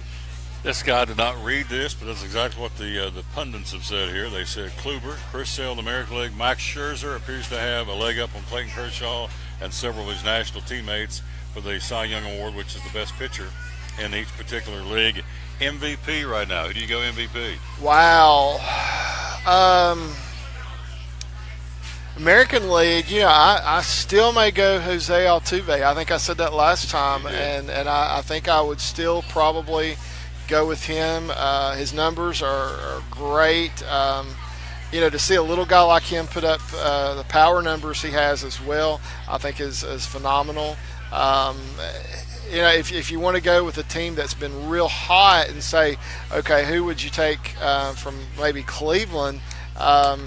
His numbers maybe aren't as good as Altuve's, but Lindor, I think, is he's a necessary part of that Cleveland team, and I don't think they would be where they are without him. And, of course, Jose Ramirez as well with Cleveland. Those are guys that I would look at. The National League, Joey Votto. I think you got to talk about Joey Votto every year. If you look at his numbers, they compare with other guys, but he's not going to get it. I mean, as bad as the team was this year, that's going to be enough for voters not to vote for Joey Votto. But see, that's the kind of guy I would vote for, because he's taken a god-awful team and has been a stellar performer. He has. Night in, night out on a god-awful baseball team. So to me, when you say who's the most valuable player, this guy would be the most valuable player, simply because, I guess I look at it differently. When you're on a terrible team and yet you're up the top and leading in most of the offensive categories of the league on a terrible baseball team, to me that means you're a very valuable player and an MVP. I mean, it's easy to be in there when, I don't know, I look at it differently. When you're on a team that's loaded with talent top to bottom and you're in there and, you're surrounded by a pretty good cast of characters, okay, but this guy's kind of the beacon on the lighthouse of this baseball team. Everybody else is okay, and they're average or above average. This guy is stellar. So for me, I would vote for Votto. I know that pleases you, but I think he'll be in the top five. Yeah. I really do. Yeah, I think he'll be in the top five. He should be in the top three. Yeah, I agree with that, but I'm biased, so I'm careful about saying that. But I would say, I would say Giancarlo Stanton. His name will be in that mix. One that might be a surprise for some people, Nolan Arenado might be up there. I think we might see his name a little bit, and a couple other guys maybe, but that would be three that I would think of immediately that possibly could be there. Since he was here last week, Aaron Judge sets the record for the most home runs by a rookie, passing a guy by the name of McGuire, and he's still out there hammering him. He had two the other night, had 50 now. McGuire had 49, so he's the rookie with the most home runs ever in the history of Major League Baseball.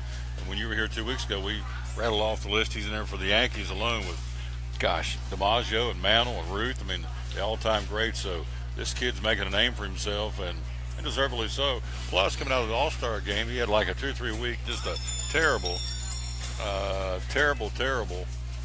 start or slump coming out of the All-Star game, and yet he has been rock solid, and he's a shoo-in for Rookie of the Year. Slam dunk Rookie of the Year. There's no doubt.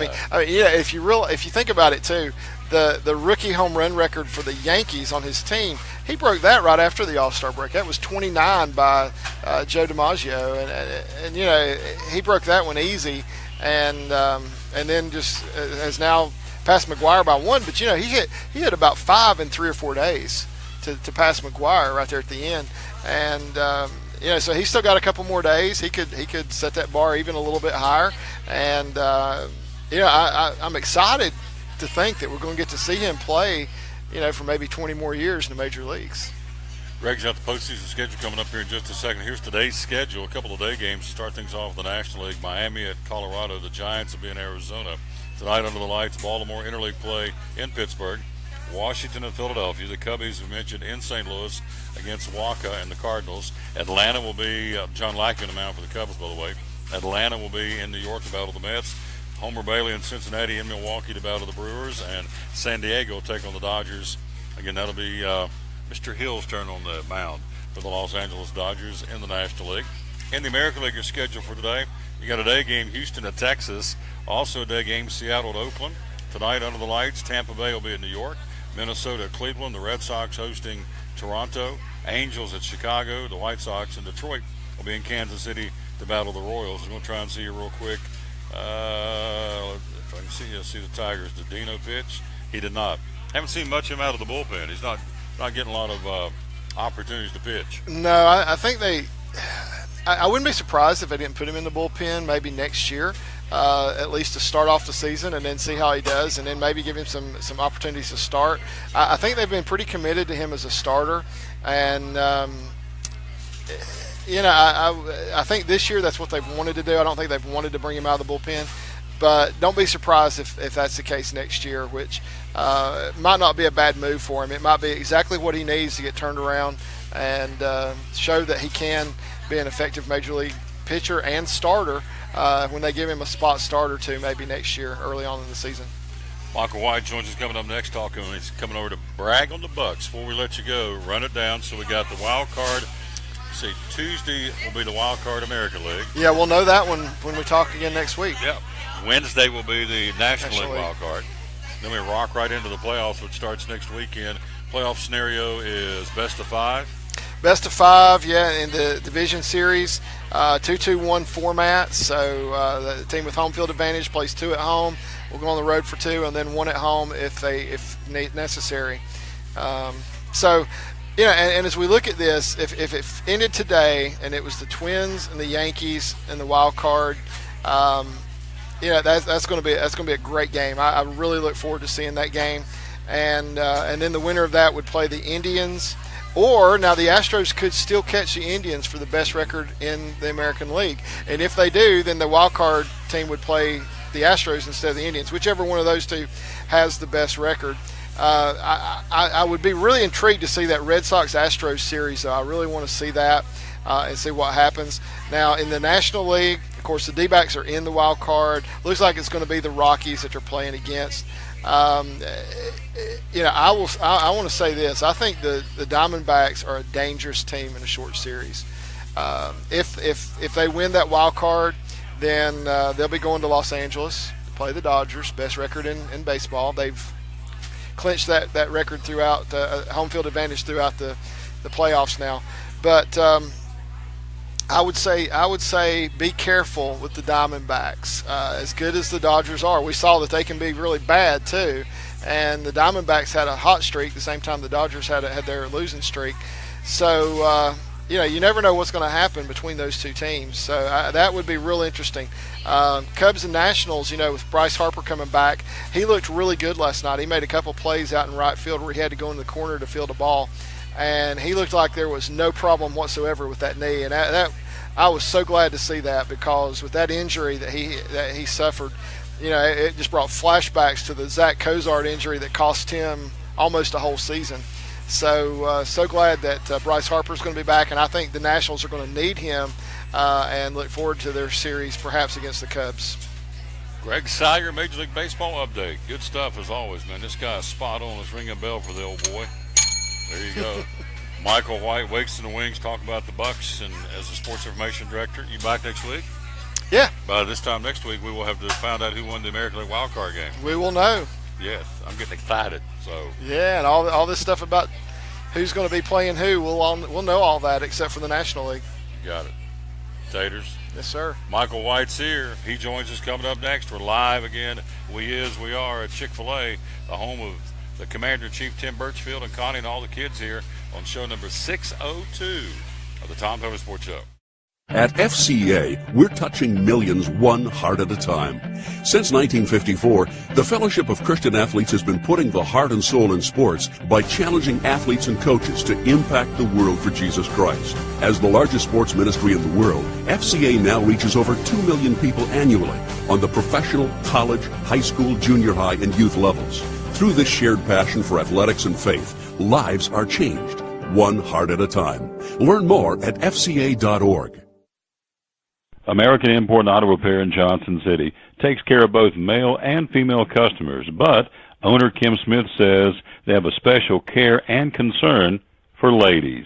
Being a female in what's considered a man's business, I understand the trepidation that women may have when they come to the shop. They feel like they don't know about cars, they might be intimidated, but that's not the way we do business. Everybody's treated the same. We take the time to explain anything that they have questions about, the repair, the process, the part. We want to make sure people are comfortable with what we're going to do to their vehicle and that they understand. We do cater to women in a sense. We have a real nice waiting room with nice Keurig coffee and flavored creamers, air-conditioned, cushioned seats, TV, everything a girl could want while she waits for her car to be fixed. American Import and Auto Repair in Johnson City, open 6 days a week. Call today at 913-3111. It's Friday night at 7 o'clock. You've been involved in a car accident. You may be out of state on vacation or just a few miles from home. What do? Who do you call? At Farmers Insurance Group, one call is all you have to make. Hello, this is Jim Klein, an agent with Farmers Insurance. It's called One and Done. You don't have to wait till Monday morning to file a claim. You can make the initial call and we'll begin right away to help you. We assist you in moving the vehicle to a certified repair shop, getting you set up with rental car, and informing your agent. Then here at the staff at Jim Klein Farmers Insurance, we follow the claim through to the end. It's that easy. One and Done. We're your one and done location for all your insurance needs. Auto, home, life, commercial, workers' comp, and bonds. We can help you with all your insurance needs. Give me a call today, Jim Klein Farmers Insurance at 247-5400. Your one and done location in Kingsport, 247-5400. Any day is a good day to get a tray from Chick-Fil-A. Over 10 to choose from. Perfect for having the gang over to watch the big game, birthday parties, church get-togethers, backyard gatherings, everything from fruit trays to garden salad trays to nuggets and chicken strip trays. And for the sweet tooth, try the cinnamon cluster or chocolate chunk cookie tray. So you see, any day is a good day to get a tray from Chick-Fil-A. Chick-Fil-A at the Crossings in North Johnson City.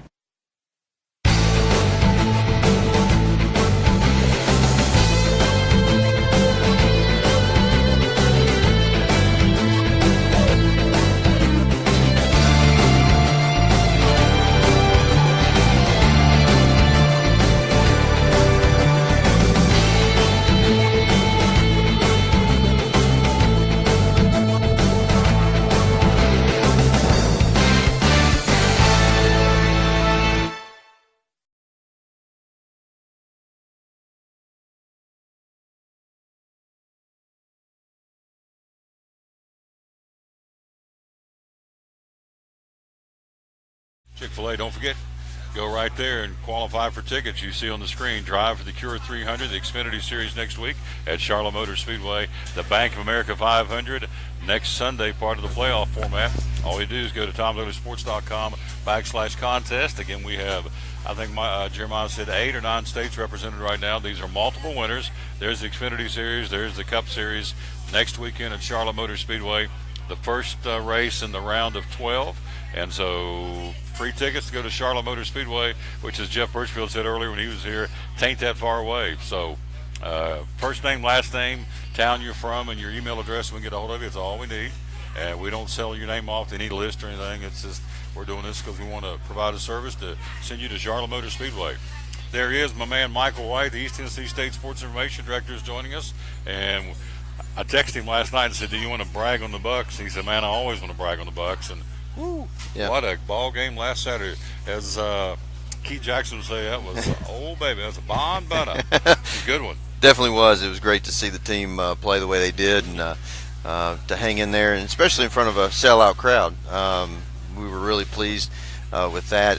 I had a couple of friends that would say to me, hey, I was looking in the stands, y'all said it was sellout, and there was a lot of maybe some empty seats. I said, you realize it was 91 degrees. A lot of people were hot in that stadium going to find some shade, but we had a really, really good crowd, and they were able to watch the Bucks come back and win in overtime, and just a great effort by our team to be down, especially having fallen behind 20-10 in the fourth quarter, score 10 unanswered points to force overtime, and then force Mercer into the field goal first overtime period, and then we hit the first play of the wide open Austin Herring hit Juwan Stinson for a 25-yard touchdown pass. Just a great atmosphere inside of William B. Green Stadium, and really happy with it.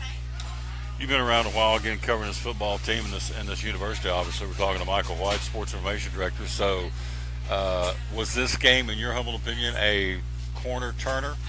We went back, and a lot of folks have compared Mercer a year ago to Mercer this year. The Citadel, they played very well. They had them on the ropes late in the ball game, which is a ranked team. Do you see this program, in your opinion, has it turned a corner?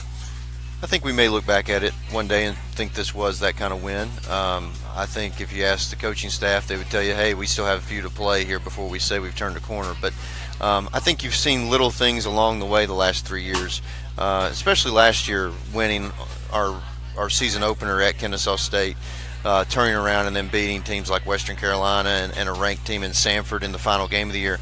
There were signs that it was kind of coming. And I think so far this year, the team's not shown anything to say otherwise. That there's something to worry about, because you won your opener at home, you won your third game of the year at home. The only two you've lost are to teams that are ranked currently number 1 and number 8 in the country. So I think when you look at all that and you put it together, you got to say, hey, this team really is getting a footing. They're competitive in the games that they're playing. I mean, we played Citadel basically down to one possession. We're down 6. We get the ball late. We've got a 2-minute drill going. They stop us, but we were right there. You make one other run there, and you got another victory at home over a ranked team. So I think at this point, the community's behind it. We're having great tailgates, great experiences for people when they come to William B. Green Jr. Stadium. And I joke all the time around the office now, it's all about W's and getting wins and letting people leave the stadium feeling good about themselves. And I think Saturday was one of those wins that you leave feeling good about yourself. Kind of as opposed to our friends down in Knoxville. You might have left with a W, but I don't think anyone was really feeling good down there in Knoxville. So I definitely think that's the case for the Bucks. So. Pretty cool. In fact, Tennessee released their schedule for next year, and the Bucks are going to be going to Neyland Stadium next year to play football. I thought the added twist with the patriotism this past Saturday, the Golden Knights, parachuting, U.S. Army Golden Knights. I've had several people at the game say, man, that was really cool. And of course, they're always a crowd favorite. They usually come to the Appalachian Fair for 2 or 3 years, and so you had them there the other day, and that was a big crowd pleaser. And Coach Torbush, you're talking about the progress of the team. He was here in August, came by and sat down and talked with me. He said, what we want to do is not make big steps. In reality, we want to make baby steps, little baby steps. I think that's what you're seeing. You're seeing this football team making baby steps. In the big picture, they're getting better. Well, I think another analogy would be, if you're going to hire a contractor and you say, I want to build a house, you don't want someone that's going to build the house fast. You build the house fast, maybe you didn't put the beams up right, maybe you didn't put the foundation in right, the house collapses on you. In this case, you want a contractor like Coach Torbush, builds it slowly over time, builds it the right way, and then you have prolonged success. And I think that's what we're seeing right now, is that the team is coming along in a way that looks good to fans, but it also looks good on paper when you start seeing the W's, the wins and the losses. And it also looks good on that big key element called recruiting. When these kids around the country see ETSU winning and competing, then that's going to help recruiting down the road as well. So it's all good. This weekend, they take the show on the road down to Furman before they come back for homecoming, and the old rivalry is reinstalled. That's a great rivalry. Furman's been a long-time member of the Southern Conference, and that'll be a slobber knocker down there Saturday. We hope so, and we expect it to be. And you're right, it's a historic rivalry for our program, and I think a lot of our fans are excited about making that trip down. The beauty of the Southern Conference is you can hop in the car and you can drive to these games on the road, and just 2 hours down the road from Johnson City, people can come watch the Bucks play Furman. And I do think that this just like last week was kind of an indicator. Every week for this team is an indicator. It teaches you something about where they're at, and I think that they are looking as a coaching staff and as players at, hey, let's take that next step and and get a road Southern Conference win. That's not happened yet. When you look at the 3 games that we've won in the league over the last 2 years, all 3 were, one technically was a home game played at Bristol Motor Speedway. The other 2 were games at our home sites. So it's time now. That next step is, hey, let's win one on the road. Let's win one in front of some hostile fans and show that we can do it there too. Talking to Michael White, East Tennessee State University Sports Information Director. We're live here at Chick-Fil-A. Coming up, we'll break down college football, run to the ACC, the SEC, the Southern Conference standings coming up here in a few minutes, and also Nebraska hires a interim athletic director, so they got some troubles there in the Cornhusker land, and we'll talk about that coming up here in a moment. You look at the Furman ball game, then after that you come back home for Robert Morris, so we'll talk more about that next week. Come back in for homecoming, which is always a special time for any school, and ETSU certainly no different. Other sports, let's talk about volleyball, cross country, and soccer right now. Well, the other sports are well underway, and last night, in fact, had a men's soccer match. Our first Southern Conference match of the year ended in a 0-0 tie with UNC Greensboro, but you're looking at a UNC Greensboro program that just a few years ago was ranked number 1 in the country at the Division I level. They put a lot of money into their men's soccer program. Our coaches, Coach Bo Ashani, they have done a great job of building our program. A year ago, we beat the number 1 ranked team in the country in North Carolina. We went on to get an at-large bid to the NCAA tournament. So those guys are just chugging along this year, doing what they do, and look forward to seeing where they take this program this year and where they go as a team.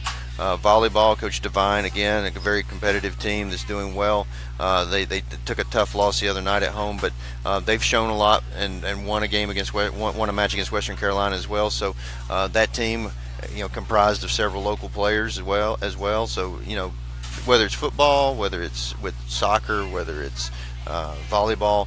The beauty of East Tennessee State athletics is when you come to watch a match, you might see someone that you've seen compete here locally. Another good example of that is a gentleman I think a lot of people know about that we were really, really fortunate to get as a recruit is from out of Daniel Boone High School, Ben Varghese. Ben has been fantastic already for us. Had a 5th place finish in his first ever cross country meet. Great, going to be a really, really good cross country and track distance runner for us. And just he's doing that as a 18, 19-year-old freshman. So we're really excited to see where he goes with his career.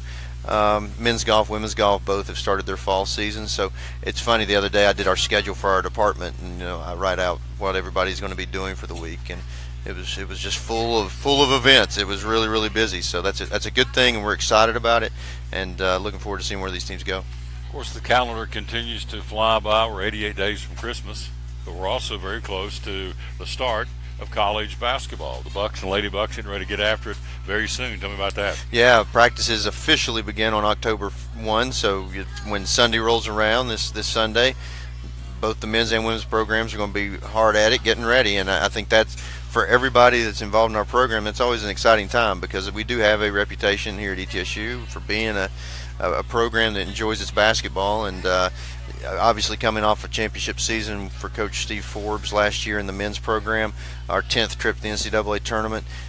Season tickets are on sale right now for that program. Season tickets are on sale for the women's program as well. And I would just encourage people that want tickets to Freedom Hall to watch these teams, buy your season tickets now because they are going fast and people are really, really excited about these programs. Absolutely. Website before I let you go. It's always a great website full of information. How do we get there and what will we find? Well, we'd love for fans to visit us at etsubucks.com on the web. They can click the ticket link there, be able to get information about how to purchase tickets. But also online, we want to talk about our ETSU Game Time app. Fans can go to the app stores on both their Apple and Android devices, download the app. Works just a lot like you would on anything else on your smartphone. Get tickets, schedules, information. Some interactive activities during games. Want fans to be able to download that and enjoy ETSU athletics anywhere. There you go. Good stuff. You hungry? Always. Always. Always a pleasure. Thank you. Appreciate it. Great job. Michael White, Sports Information Director at East Tennessee State. We'll take a quick break. We'll come right back and delve into college football. Right after this, we're live at Chick-Fil-A here on the Tom Taylor Sports Show. Blue Lizard Australian sunscreen originated in Australia, where sunscreen standards are the strictest in the world. Although our products are now manufactured here in the U.S., we continue to adhere to the most stringent Australian standards to offer the best in broad-spectrum sun protection. Blue Lizard, the brand most recommended by pediatricians and dermatologists. Our smart bottle turns blue in the presence of UV rays, reminding you to cover up. You bring the sun, Blue Lizard brings the magic. It's Chevy Truck Month, Take 2 at Champion Chevrolet on the Motor Mile in Johnson City. The savings and selection of over 600 new Chevys to choose from are at an all-time high. 1500 All-Star Crew, $11,000 off. 1715 All-Star Double Cab, $10,000 off. 18 Equinox LT, $5,000 off. 17 Traction Traverse, $5,000 off. Shop us online 24/7 and remember our Saturday parts and service hours. Champion Chevrolet on the Motor Mile in Johnson City, where we leave you asking, how do they do that? At Bristol Orthotics and Prosthetics, they treat thousands of patients each year dealing with diabetes and its effects. Diabetes overtaking our nation and leaving a path of destruction behind. Through wound care, office visits, and preventive care, they see most of the patients after a problem arises. Using diabetic footwear such as shoes and inserts, a great way to prevent or prolong skin breakdown and amputation. At Bristol Orthotics and Prosthetics, they use only custom molds from patient mold inserts, which further ensure a great recovery, or better yet, prevents a wound from happening. They use custom molded shoes, bracing, custom inserts, and extra depth diabetic shoes to prevent wounds or other skin issues from beginning. Call today, 1-800-524-4447. 39 years, 6 locations, 1 family. Bristol Orthotics and Prosthetics, 1-800-524-4447. Any day is a good day to get a tray from Chick-Fil-A. Over 10 to choose from. Perfect for having the gang over to watch the big game, birthday parties, church get-togethers, backyard gatherings, everything from fruit trays to garden salad trays to nuggets and chicken strip trays. And for the sweet tooth, try the cinnamon cluster or chocolate chunk cookie tray. So you see, any day is a good day to get a tray from Chick-Fil-A. Chick-fil-A at the crossings in North Johnson City. At FCA, we're touching millions one heart at a time. Since 1954, the Fellowship of Christian Athletes has been putting the heart and soul in sports by challenging athletes and coaches to impact the world for Jesus Christ. As the largest sports ministry in the world, FCA now reaches over 2 million people annually on the professional, college, high school, junior high, and youth levels. Through this shared passion for athletics and faith, lives are changed, one heart at a time. Learn more at fca.org.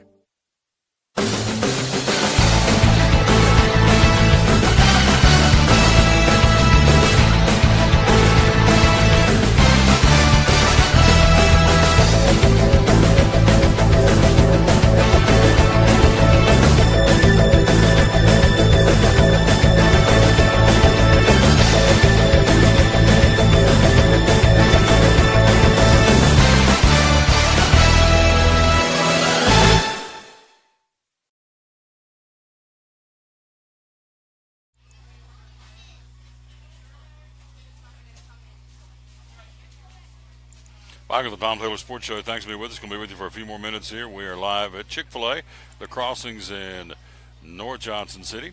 Again, today you get 2 free small soft drinks or teas with a 30-count nugget snack tray today. And that's available here at Chick-Fil-A. Tomorrow, Thursday, a free offer card with a breakfast mobile order. That's tomorrow. Then Friday from 6 to 10 o'clock in the morning, it is National Coffee Day on Friday. Free hot or iced coffee from 6 until 10 o'clock coming up on Friday morning here at Chick-fil-A.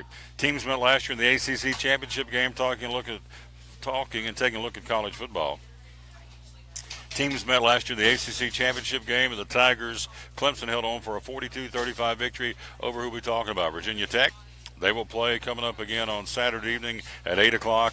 Again, that'll be happening in Lane Stadium in Blacksburg. Clemson arriving in Blacksburg, having won 11 straight road games, 9 of their past 10 matchups with top 15 teams. Read that again. 11 straight road games and 9 of their past 10 matchups with teams in the top 15 in college football. ESPN's College Game Day will broadcast from Virginia Tech campus ahead of the kickoff, and so it'll be the 7th game day appearance in Blacksburg, but the first since 2007. Hadn't been there in 10 years. So That's coming up again, as we said, on Saturday evening in Blacksburg. The Hokies undefeated at 4-0. Clemson undefeated at 4-0, and they'll hiccup and go. Of course, Clemson ranked second in the country. And the Hokies of Justin Fuente, they are ranked number 12 in the country.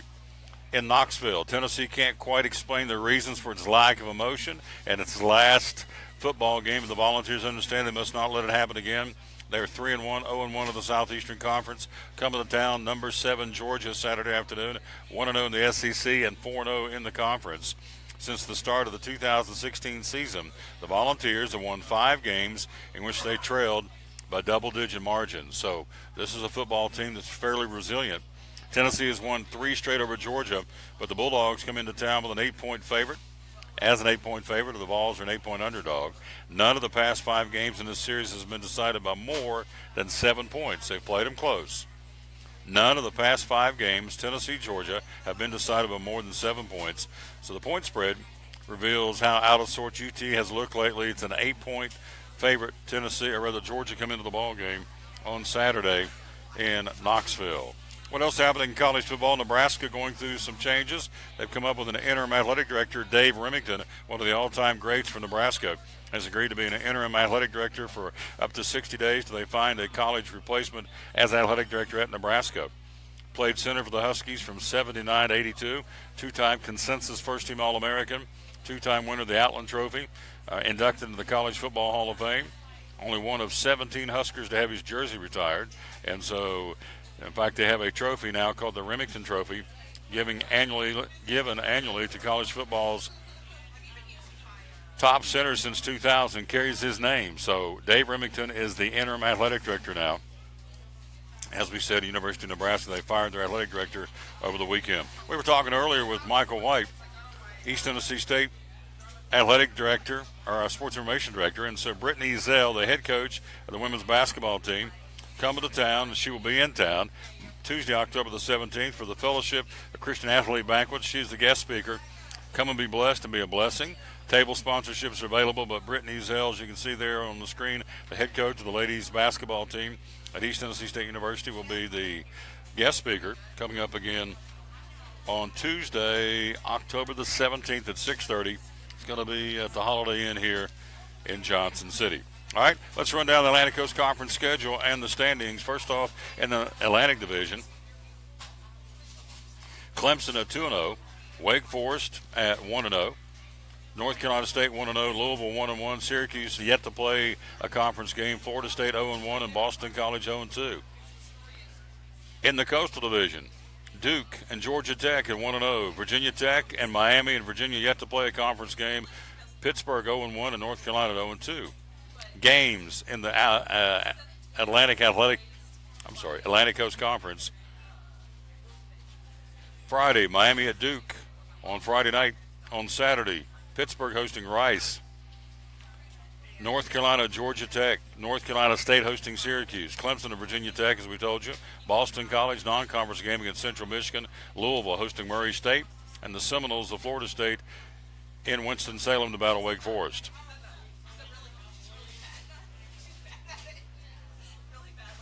Wow, she's loud. Goodness. Southeastern Conference, Western Division, Alabama, Auburn, Texas A&M at 1-0. Mississippi State 1-1. LSU 0-1. Arkansas 0-1. Ole Miss is yet to play a SEC conference game. In the East, Florida 2-0, Georgia 1-0. Kentucky and South Carolina 1-1. Tennessee and Vanderbilt at 0-1. Missouri 0-2 in the SEC. Your schedule, Saturday, Arkansas hosting New Mexico State. Vanderbilt will be in Florida to battle the Gators. Georgia, Tennessee. Kentucky hosting Eastern Michigan. Mississippi State at Auburn. LSU hosting Troy. South Carolina, Texas A&M. And Ole Miss will be at Alabama coming up on Saturday. I feel like I'm yelling to compete with her. All right, Southern Conference, Wofford 2-0, the Citadel, Western Carolina 1-0, East Tennessee State 1-1, Chattanooga 1-0, Samford, Furman, and VMI all 0-1, and Mercer at 0-2. The schedule this Saturday, East Tennessee State plays at Furman, the Citadel at Sanford, VMI at Mercer, Western Carolina, the Catamounts will be at Chattanooga, and Wofford will be at Presbyterian. And that game coming up again, as we said, on Saturday.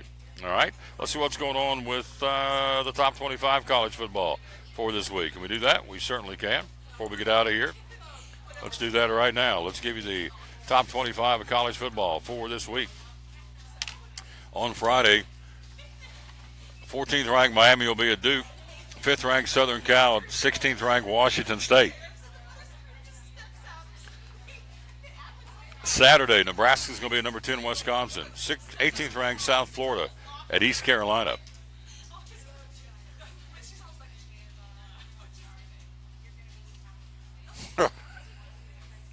Hey, she quieted down. Vanderbilt at number 21 Florida. Penn State, 4th ranked Nittany Lions hosting Indiana. Georgia will be Tennessee. 17th ranked Louisville hosting Murray State. 22nd ranked Notre Dame will be home against Miami of Ohio. 24th ranked Mississippi State will be playing at number 13 Auburn. Also on Saturday, it'll be 25th ranked LSU hosting Troy. Ohio State, the 11th ranked Buckeyes on the road at Rutgers. Number 2 Clemson, as we said, in Blacksburg against number 12 Virginia Tech. You have 6th ranked Washington at Oregon State. 15th ranked Oklahoma State at Texas Tech. Ole Miss will be in Alabama, Tuscaloosa, to take on the number 1 ranked Alabama Crimson Tide. And Northern Illinois will be at San Diego State. San Diego State at 4-0 and 19th ranked in the country. And that's a look again at college football coming up on Saturday. Volleyball. Dobbins Minute last night defeated Volunteer. Granger over Cobb County. Sullivan North defeated Happy Valley. Morristown West in volleyball beat Cherokee. Sullivan Central's Lady Cougars defeating Unicoi County. Sullivan South defeats Sullivan East, and Tennessee High defeats Crockett. In Southwest Virginia, Gate City defeated Abington. Lebanon's ladies, the Lady Pioneers, beat Graham. Rycove over Thomas Walker in volleyball, and Union defeated Lee. That's all in volleyball from yesterday. In soccer, high school soccer, we had Dobbins Minute blanking Crockett 11-0. Greenville's ladies defeating Sullivan Central 8-0. Sullivan South in overtime beat Volunteer 3-2. Science Hills ladies shutting out Daniel Boone 5-0. And University High blanking the Hampton Lady Bulldogs in soccer. Final score there was 9-0. Finally, in sports, let's run down high school football. Who's playing where this Friday night? Cherokee at Cobb County, Claiborne at Jefferson County, Cloudland at Unaka. Cosby plays at South Green on Friday night. You have Daniel Boone on the road at Morristown East. Dobbins Minute travels to Bearden and Knoxville to battle the Bulldogs. Greenville at Sullivan Central. Hampton at Sullivan North. Jefferson County at Hardin Valley. Happy Valley taking on Knox Grace. Also coming up Friday night, North Green at West Green. Science Hill on the road, a battle of unbeatens in 6A football. Science Hill will be at Granger. Tennessee High and Churchill to battle the Volunteer Falcons. Unicoi County will be at Chucky Doak to battle the Black Knights. Union County in Colonial Heights to battle the South Rebels. And Crockett and Elizabethton have the week off. In Southwest Virginia, Castlewood at Northwood. Eastside at J.I. Burton. Gate City at Ridgeview. Morristown West to go across the state lines and play at Union. You have Thomas Walker at Pineville, Kentucky, and West Central takes on the Abington Falcons in Abington. Open dates this week: John Battle, Rye Cove, Twin Springs, and Y Central are your teams that are off this week in college, or rather high school football. Major League Baseball one more time. Here's your schedule. Afternoon games: Miami at Colorado, San Francisco at Arizona. Tonight under the lights, Baltimore at Pittsburgh, Washington at Philadelphia. The Cubs will be in St. Louis to battle the Cardinals, Atlanta at New York, Cincinnati, Milwaukee, and the Padres in LA to battle the Dodgers. In the National League day games, Houston at Texas this afternoon, Seattle at Oakland, Baltimore at Pittsburgh, Tampa Bay will be in New York to battle the Yankees at Yankee Stadium, Minnesota at Cleveland, Toronto at Boston, White Sox playing host to the Angels, and Detroit on the road at Kansas City. And all that coming up again, as we said, on the Major League Baseball schedule for today. And that's what's going on again in MLB baseball for this Wednesday, September the 27th, 2017. Oh, please don't leave now. Oh, me, oh, my. We are out of time. We sincerely thank you for yours. Hey, thanks for our guest today. We want to say thanks to Jeff Birchfield, NASCAR beat writer for the Johnson City Press. Greg Salyer, the Major League Baseball update. Also, Michael White, the Sports Information Director at East Tennessee State. Karen Hubbs from the goosechase.org. All those folks making it go again today for this Wednesday, September the 27th, 2017. Hey, today, 2 free small soft drinks or teas with a 30-count nugget snack tray today. That's going on all day long today. Tomorrow, a free offer card with a breakfast mobile order. That's tomorrow. And then on Friday, it's National Coffee Day. A free hot or iced coffee from 6 till 10 on Friday morning here at Chick-Fil-A The Crossings in North Johnson City. We're out of time. We sincerely thank you for yours. Back in the saddle coming up tomorrow. We'll be live at Champion Chevrolet inside the studio, inside the showroom at Champion Chevrolet for the next 2 days. Love that. Then on Monday, we'll be at Hardee's in Charleston, West Virginia, broadcasting live there with Hardee's on Monday. So we're out of time. We sincerely thank you for yours. Till we rejoin you tomorrow, again at 11 o'clock from Champion Chevrolet on the Bristol Motor Mile, Johnson City. We say thank you so very much. Wrapping up show number 602. Also, don't forget to stay right here and go on Facebook page or TomTaylorSports.com and watch the Sean Whitten Coaches Show. There it is.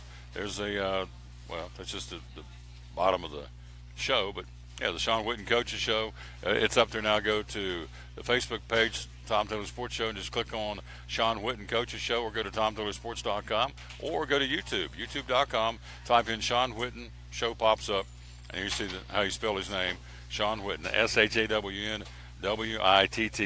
And so there you go. That's how you can see the Coaches Show this week, and the highlights from last week's big win over the Tennessee High Vikings. Of course, the Cyclones 4th in the state this week. They have a week off. Get ready for Union County. And then in 2 weeks, the big showdown with the number 1 team in the state at this point, the Greenville Green Devils. Out of time. We sincerely thank you for yours. Again, our guest one more time, thanks to Jeff Birchfield, Johnson City Press, Greg Salyer with the Major League Baseball update, Michael White, the Sports Information Director at East Tennessee State, and Karen Hubbs from the goosechase.org. Until we join you tomorrow, 11 o'clock from Champion Chevrolet and the Bristol Motor Mile in Johnson City. Until then, as always, we will tell you, win or lose, be a good sport. And thanks for giving us a watch and a listen for the Tom Taylor Sports Show. So long, everybody.